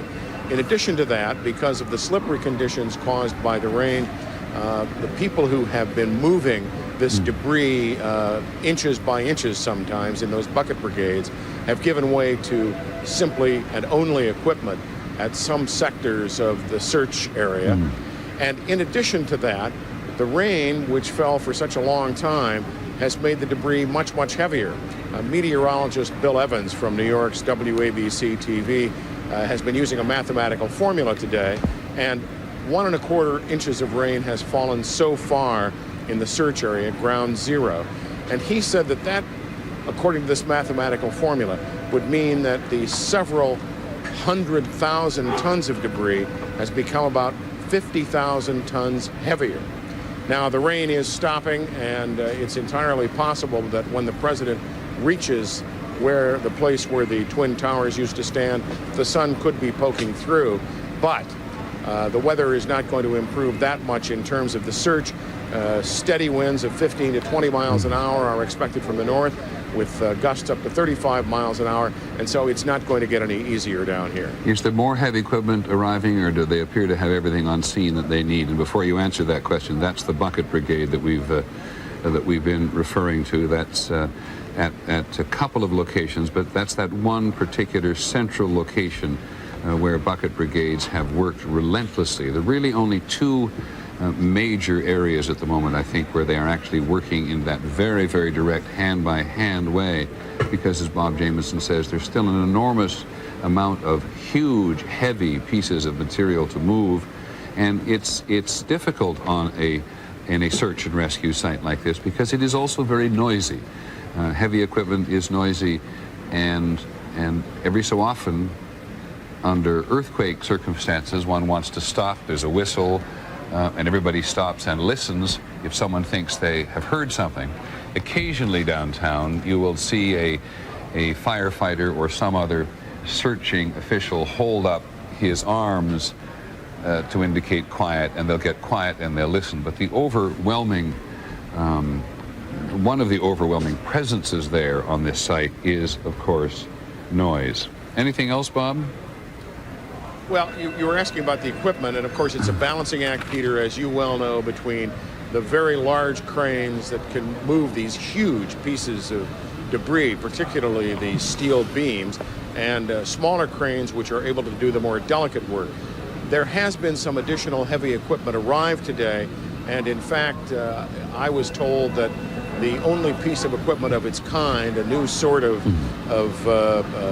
destruction device or something used to bring down buildings, made by Caterpillar Tractor Company, a new product. The only one of its kind is in use here, but mostly what we have seen today is the steady movement of search and rescue people in and out of the site, and supplies being brought in. Bob, on the subject of steady, this picture is not the result of a tired camera operator, though they have every reason to be tired. This is a very, very long lens looking at the facade of one of the buildings. And one of the senior officials in New York told us a short while ago, when he was talking at length about the real estate operation here today, that's a live shot in downtown Manhattan. That's one of the U.S. fighter jets that has been on pretty constant patrol over the area since Tuesday.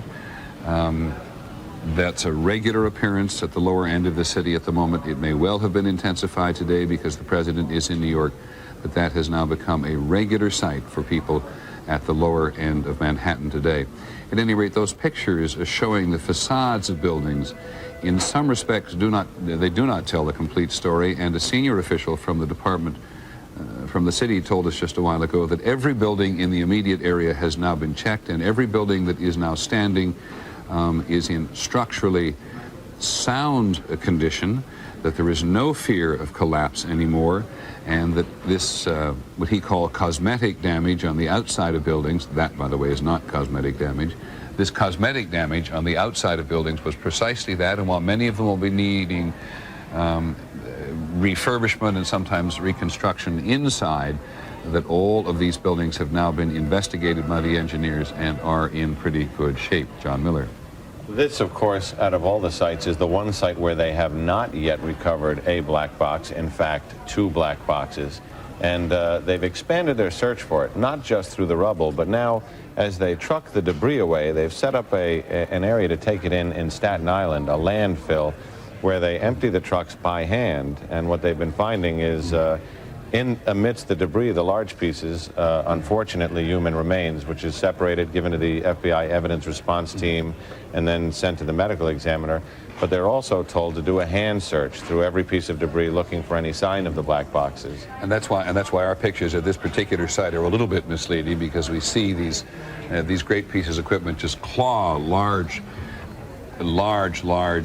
bits and pieces of material and debris off the ground, dump it in a truck and take it away. But as it goes over to Staten Island, to the west from Manhattan, it does go through this whole process like a sieve process, where it gets reduced and reduced and reduced. So whereas people talked earlier in the week about the unlikelihood or the likelihood of finding the black boxes in New York City, that process may in fact lead to them being found. They're constantly surprising themselves. You know, they didn't think that they'd be able to recover the entire plane, 90% of it from Flight 800, from 200 feet underwater. And the same with each of the victims.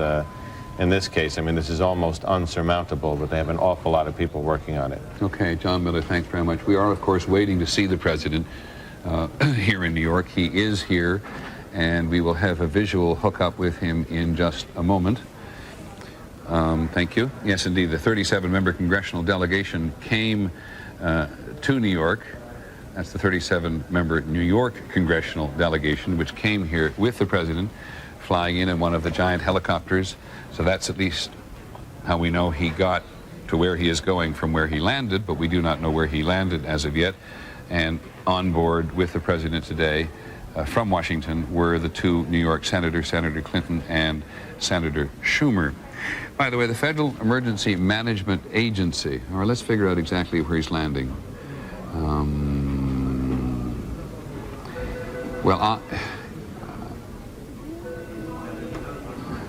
We're all searching the skyline, and well, there are a couple of helicopters coming in now. And this is perhaps what the White House spokesman Ari Fleischer meant when he said that the beast, as it's sometimes referred to, and by that we mean the presidential entourage, not to mention the press corps, is going to be still a beast, but a smaller beast today. And as the Marine Corps brings in this delegation, which will include the press, we're trying to figure out exactly where he lands. If we could ask our director to maybe go back the next time to that helicopter landing and see if we can pick up the background here. I, for some reason, think that the president has landed on the eastern side of Lower Manhattan, but I am not absolutely sure, unless those buildings on the back are over there in the direction of Ellis Island. Is that the Ellis Island? Is that Ellis? I think that may be the Ellis Island Museum and Foundation on the other side, but it's very hard to tell from this particular perspective, so why should we guess? He'll be on the ground soon enough. At any rate, here's an interesting other dimension of the search. We've talked a lot during the week about the importance of cell phones. The Federal Emergency Management Agency says it now intends to collect, and may have done a considerable amount of this already, the cell phone numbers of everybody who is missing. And every cell phone in the nation, every cell phone company in the nation has agreed to pulse the numbers, to keep ringing the numbers in the hope that someone will answer. You recall that from underneath the rubble, we have already heard of people using their cell phones to try to call out. And at the very least, this may be another contributing factor to knowing where people are, whether, quite frankly, they have survived or not.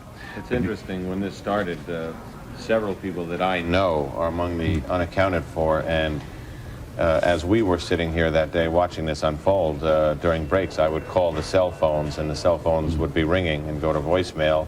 And by the second day, myself and other people who were calling were getting the cell phones of people unaccounted for saying mailbox full, which was strange and eerie. I mean, you'd hear somebody you know to be missing come on with their voice message, and then it would stop and someone would say the mailbox is full. So you know that so many people were trying to call into them because they were worried.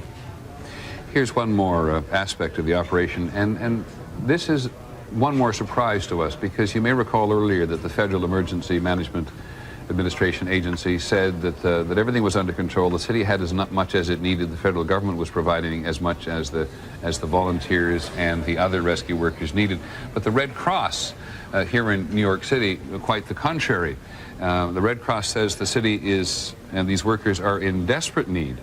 And here's the quote: desperately needs the following supplies: work boots, work gloves, men's sweatpants and sweatshirts, socks, men's underwear, eye drops, hard hats, goggles, masks, and individually packaged food and drinks such as energy bars.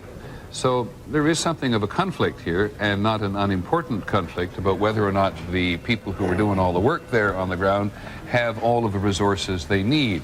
It may well be that the fire department or the police department have all the resources they need. We met some firemen who'd driven in from Cincinnati in the middle of the night. They said they were immediately absorbed by one of the firehouses here in New York City, given a place to sleep, given all the stuff that they needed. But the Red Cross says that in more general teams, they have real needs. There is Senator Lieberman from Connecticut and Senator Clinton, a couple of the congressmen in this delegation who have landed with the president.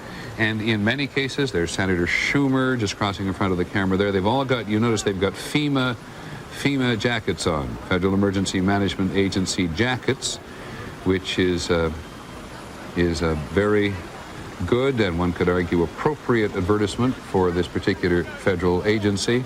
But there are still needs in New York City, according to the Red Cross, which have not been filled. Work boots, work gloves, men's sweatpants and sweatshirts, socks, men's underwear, eye drops, hard hats, goggles, masks, and individually packaged food and drinks such as energy bars. So here they are. They are in New York City, and there are several helicopters. It may well be that this is the president circling in the air, but I would be surprised if the president were circling under any circumstances. And George Stephanopoulos, who knows, concurs immediately. The president will come in, he will come in directly, and he will come in fast, and this is certainly a more familiar presidential helicopter. This looks a lot more like Marine One, which we see shuttling back and forth between the White House to Andrews Air Force Base, and having the president come in on a larger helicopter with a large number of people. I think if it's okay with you, we'll just stay with those pictures down below. Is that okay with you? Thank you very much, Director. Thank you very much. Well, it gives us a sense of where we were. Maybe, I wonder if you could ask the cameraman who's taking this live picture. Oh, I see, it's a pool camera. But if we have any connection with the pool cameras, it would be nice to see. This may well be the Wall Street heliport at the lower end of Wall Street, where everybody has landed. There are not an enormous number of landing facilities at the southern end of Manhattan, so this may well be the Wall Street heliport right at the foot of Wall Street. There is access on both the Hudson River side and the East River side to heliports, but this is what it may be. And I'm not quite sure why I'm so consumed with the notion of exactly where it is at the moment anyway. At any rate, another measure of how much has changed in these few short days. New York was not a particularly politically hospitable state for President Bush before all this. He was not particularly popular among his congressional delegation, which is dominated by Democrats. But he arrives now in New York as a very popular national leader and very welcomed by a city looking for moral, psychological, and financial help from him. And those same Democrats, as we heard from, certainly from Senator Clinton, in an interview here last night, Democrats are filled with praise from him and very, very supportive, as is the country. ABC's Lisa Stark on aviation news. Lisa. Well, Peter, I want to bring you some news we are just getting from the crash scene outside Pittsburgh. It was United Airlines Flight 93 that went down there, and it has been somewhat of a mystery about what brought the plane down in that location. Obviously, given what happened in the other 3 locations, we would assume that this plane, too, was heading toward a target. Well, Pennsylvania Senators Arlen Specter and Rick Santorum have now held a news conference at that location and have indicated that they have been privy to these cell phone conversations that were going on from passengers calling off that doomed jetliner. What they say is it now does appear that the passengers did try to overtake the hijackers on that airplane, and that is in fact what brought the jet down. That is according to the 2 senators. They also say that they have every reason apparently to believe that the plane may have been heading to the Capitol building, but was diverted by, as they call it, these heroic passengers. And they also say they will pursue freedom medals for the passengers. But again, the 2 Pennsylvania senators indicating they have seen, at least seen transcripts of these cell phone conversations indicating that passengers did apparently try to storm the cockpit, try to stop the hijacking, and that is apparently what brought down United Flight 93. Thanks very much, Lisa. That's very useful information. There have been rumors around to that effect. There have been reports to that effect in one cell phone message of one of the passengers on board to his family, what turned out to be a final conversation between Am and his family. That was very much the import of the message that we got from the family subsequently, and we will immediately put in a request for Senators Specter and Santorum to come and tell us what they have heard. But in Lisa's summary there, the cell phone story from the United flight which crashed in rural Pennsylvania does tell a story, according to the 2 senators, of an attempted taking over of the hijackers by the passengers on board, which led to it being brought down. They did try to breach the cockpit and get a hold or control of the aircraft. And there is some reason to believe, those senators say, that the plane was headed for the U.S. Capitol. That may in time answer some very, very, very important questions that we have been unable to answer for the last several days, given this was the one of the 4 aircraft which ended up nowhere near its apparently hijacker terrorist intended target. So the president is on the ground on New York City territory, and now he gets a chance to see for himself what he's only seen on television, and which a limited number of people have seen in person. I was just asking my colleague, Jog Miller, who is clearly unable to read my writing. Never have been. Whether or not we're pretty certain now this is the Wall Street heliport. Yes. Okay. They've widened out. I've seen the landmarks. That's Good, where he is. good. That's what I thought. And that's a very common landing place for the presidential helicopter in New York. And for businessmen coming and going from Wall Street, very often to their pleasure palaces, as it is sometimes said, further out along the beaches that extend all the way from New York City out to the end of Long Island to the east.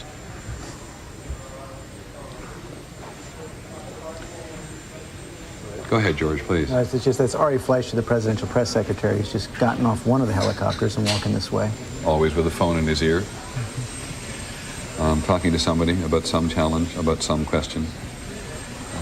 Mr. Fleischer has had more public airtime. That is Karen Hughes. I'm just wondering if it really was Karen. I wanted to wait for her to get a little closer. Karen Hughes, one of the president's principal advisors. And where goes the president? almost invariably goes, that was indeed Karen Hughes, who's come with the president, and where goes the president, so goes Karen Hughes, and Karl Rove, his principal political advisor, who I bet you is right there behind that vehicle. And up until the president actually went to the White House, you could almost always see Joe Albaugh with the president on the campaign trail, certainly, and it is Joe Albaugh who is now the head of the Federal Emergency Management Agency. He's the guy who's been given a hard time a few minutes ago because there do appear to be shortages in New York. So here comes the press corps. I think probably everybody in the audience knows the president travels with what is called a tight pool, a camera team that represents the television networks and the cable channels, and we all get the video for the most part distributed to us at the same time. A transmission point will have been established before the president is here, and then the national magazines and the newspapers and the wire services all have some kind of representation. And the more media there is in the world, and there is so much now, the more representation is needed in the tight White House pool. Not an aircraft, we realize, but the president is just about to get off his helicopter, so perhaps we should we hang down there. Claire Shipman, you've been in lots of these visits, not this context, but I mean lots of presidential visits. Oh, absolutely. And, you know, this one is obviously going to be quite different from any other presidential visit. As we were talking about yesterday, they're clearly trying to make it a relatively small operation, although, again, it turned out to be a fairly large congressional delegation that he was bringing with him. And it's awfully hard, frankly, to limit the size of the delegation, you know, and the Secret Service and everybody with him when he travels. But the teams of people who put these things together are extraordinary, and they can really do it at a moment's notice, and they've certainly been working on it for the last 48 hours. I think this is also a continuation, as we were talking about earlier, Peter, of this dual role for the president as somebody who people can turn to as a national healer. And he has been very eager to get out and see the victims, the families of the victims, and the damage itself. But they've been looking hard to find a way to do it that just would not disrupt things too much in the city. It's interesting, Claire. You know, we get so focused on what we think is happening at the moment that we sometimes get caught very much off guard. George has just pointed out to me that we're looking at this helicopter, which has brought in the congressional delegation of the press corps, and the president got out of an SUV. And if we think about it for only 2 seconds, he's already been to see Mayor Giuliani. This is not exactly where he's going to meet the mayor. They've already had a conversation, to the best of my knowledge, and now the president's about to make his public appearance at the World Trade Center. So he's been here. He landed somewhere else. Now it is possible that he could have landed the helicopter at Gracie Mansion and helicoptered over, but you know they've taken such precautions with security, Peter, in these last few days. I wouldn't be surprised at all if they did a lot of these decoys deliberately. Mm-hmm. Because the last helicopter which landed was the exact representation of, as I said, a Marine One, which the president uses all the time to go back and forth between the White House and Andrews. It is interesting that this SUV, as opposed to the usual Secret Service SUVs, has the presidential seal on the door, just as the presidential limo does, which is kind of a new touch. Well, that will have been seems to be the presidential SUV. Well, there may be one available here in New York City all the time, or it may well have been brought up in advance. But there we are. Ironically, the Secret Service offices were at the World Trade Center, and at the time of the first World Trade Center bombing, the presidential New York fleet is kept there and was damaged. So they moved it out.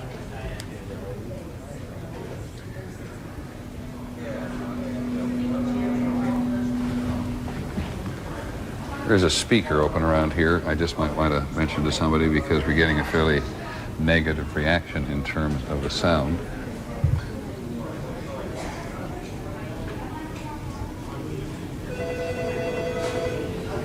Michael Beschloss in Washington, please join us anytime you feel like it, including pointing out that you knew precisely that we were going to be fooled by all this, right? Of course, in a situation like this, I think the security is so careful that probably the best thing they can do is to fool us. But I hate to keep on bringing it back to history, but It reminds you a little bit of the King and the Queen and the Blitz in London in the fall of 1940. They made a very big point of showing that they would walk among the rubble, talk to those that had been hurt, and also against a lot of advice, they stayed in London under the rain of bombs. Many of their security people said you should go out into the country. They felt that one of the biggest weapons that England had was morale, and that would be stiffened by their staying in London. And there is no doubt that the president will be good for New York City's morale today, as he has clearly been for the country at this national prayer service at the National Cathedral, if you watched it with us a while ago. We cannot tell you. We're all sitting here looking at the pictures precisely as you are. We're not quite sure how the president will approach the site. We're not certain how close he will get to the site. We do know that there will obviously be some concern about his physical safety, and by this I mean in terms of the surrounding buildings. But as New York City officials have told us, all the surrounding buildings are structurally sound. There does not seem to be any particular reason why the president could not approach the actual hole itself, where a lot of that hand digging is going on. But he is now going up one of the entrance exit ramps from, somebody help me read the sign down below. I think it's the one that indicated to the helipad. He's going up the northbound of the East River Drive portion of the East River Drive towards the Brooklyn Bridge. Interestingly, the trip to the World Trade Center would have been much shorter going the other way. By which you mean? Coming out of the Wall Street heliport, making a left, looping around the Battery, and you would be right there on West Street. So, well, our assumption, of course, that he's going to the World Trade Center right away. Another assumption about which we may be wrong. But the point is, the point is very simply, the president is here to raise morale. The president is here to see in person for himself. The president is here to get personal, visible reaffirmation for himself that these commitments to New York City, that the city will get from the federal government everything it needs, is exactly why the president is here. And it may well be the president is here to see the families of people who have either died or who've suffered. That is unquestionably a part of his visit here. I cannot imagine that he would come and go from the city without doing that which every president would want to do. But the enormous security involved in this ordinarily simple trip is a reminder that he was actually scheduled to be in this city a week on Monday for the opening session of the annual meeting of the General Assembly of the United Nations, which even under normal circumstances is a giant security hassle for the United Nations, for the federal government, because the president is here, and for the city. Now, there has been a request made to the General Assembly to consider and perhaps postpone this annual meeting of the General Assembly unless the conditions here improve at this lower end of Manhattan, improve dramatically between now and then. It's going to be very, very difficult for the United Nations. The United Nations was one of the first places evacuated, and it may be, George, it may be that the annual meeting, which is so important to leaders from around the world, will be never canceled, but delayed or postponed. Indefinitely. What do you think? Well, it may be. You know, we do have some information. Later this month, there were supposed to be the meetings of the IMF and the World Bank in Washington. Right. Now we have indications that those are all but certain to be canceled. But they haven't been canceled. Not yet. They were shortened originally. They haven't been canceled yet. We've had some information this morning that the officials involved have made the recommendations. So far, the only agency that's balking is the United States Treasury Department, but there are a lot of indications that decision will be made before the end of the weekend. As you point out, what do you mean the Treasury Department is balking at what? Canceling the World Trade meeting? Or at least announcing it right World Bank away. meeting? Yes, canceling the World Bank and IMF meetings.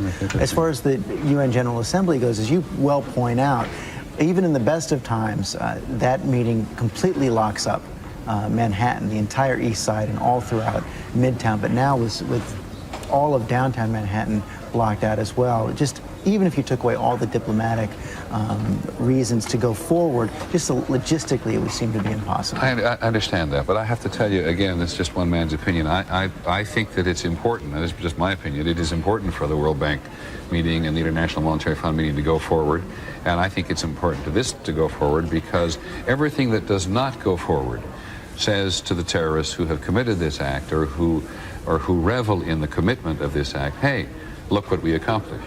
Although I think there's no question you're right about that. Remember, there were already going to be problems with the World Bank and the IMF because of this spate of anti-globalization protests we've seen at every meeting of the World Bank and the IMF And I think it's very, years. I agree with you, and I think it's very difficult to decide on where they're going to be held. The next meeting of the G8, the industrial nations, is going to be held in Canada, and the Canadian Prime Minister Jean Chrétien decided it was going to be held in Alberta. It's actually going to be held in the same place they had the ski jumping and some of the cross-country for the Winter Olympics. What year were they? 1988 in Canada, in Calgary. They're going to be in the middle of nowhere. Not a lot of cross streets. They're going to be in the middle of nowhere. And this is how dissatisfied people in the world, many of whom are legitimately dissatisfied. I'm talking now about large numbers of non-governmental organizations who want to have their public presence felt at these World Industrial Meetings, have been forced into a situation where they're not going to be able to by those people who come just clearly to cause disruption. Which only reinforces the arguments of many of the protesters who say that these organizations are too closed. Absolutely, but I was thinking purely in logistical and security terms at the moment, so I think you may be closer to being right on the whole question of the United Nations General Assembly meeting. I wonder, Ms. Gabriner, if we could invest in a call to the Secretary General's office while we are here by somebody and simply ask whether any decision has been made or whether it is being considered. The White House, by the way, has just issued a statement. If we can come back, we can't come back down to that flag for just a second, but extending the proclamation for all flags to be flown at half-staff by one additional week. White House asking all Americans and ordering federal, state facilities to keep their flags at half-staff through Saturday, September the 22nd, rather than following the original White House proclamation asking them for it to be flown at half-staff through Sunday, September the 16th, would be this Sunday. So the White House is asking for another week. And I'm not even sure the White House would have needed to ask for the flags, at least on non-official structures.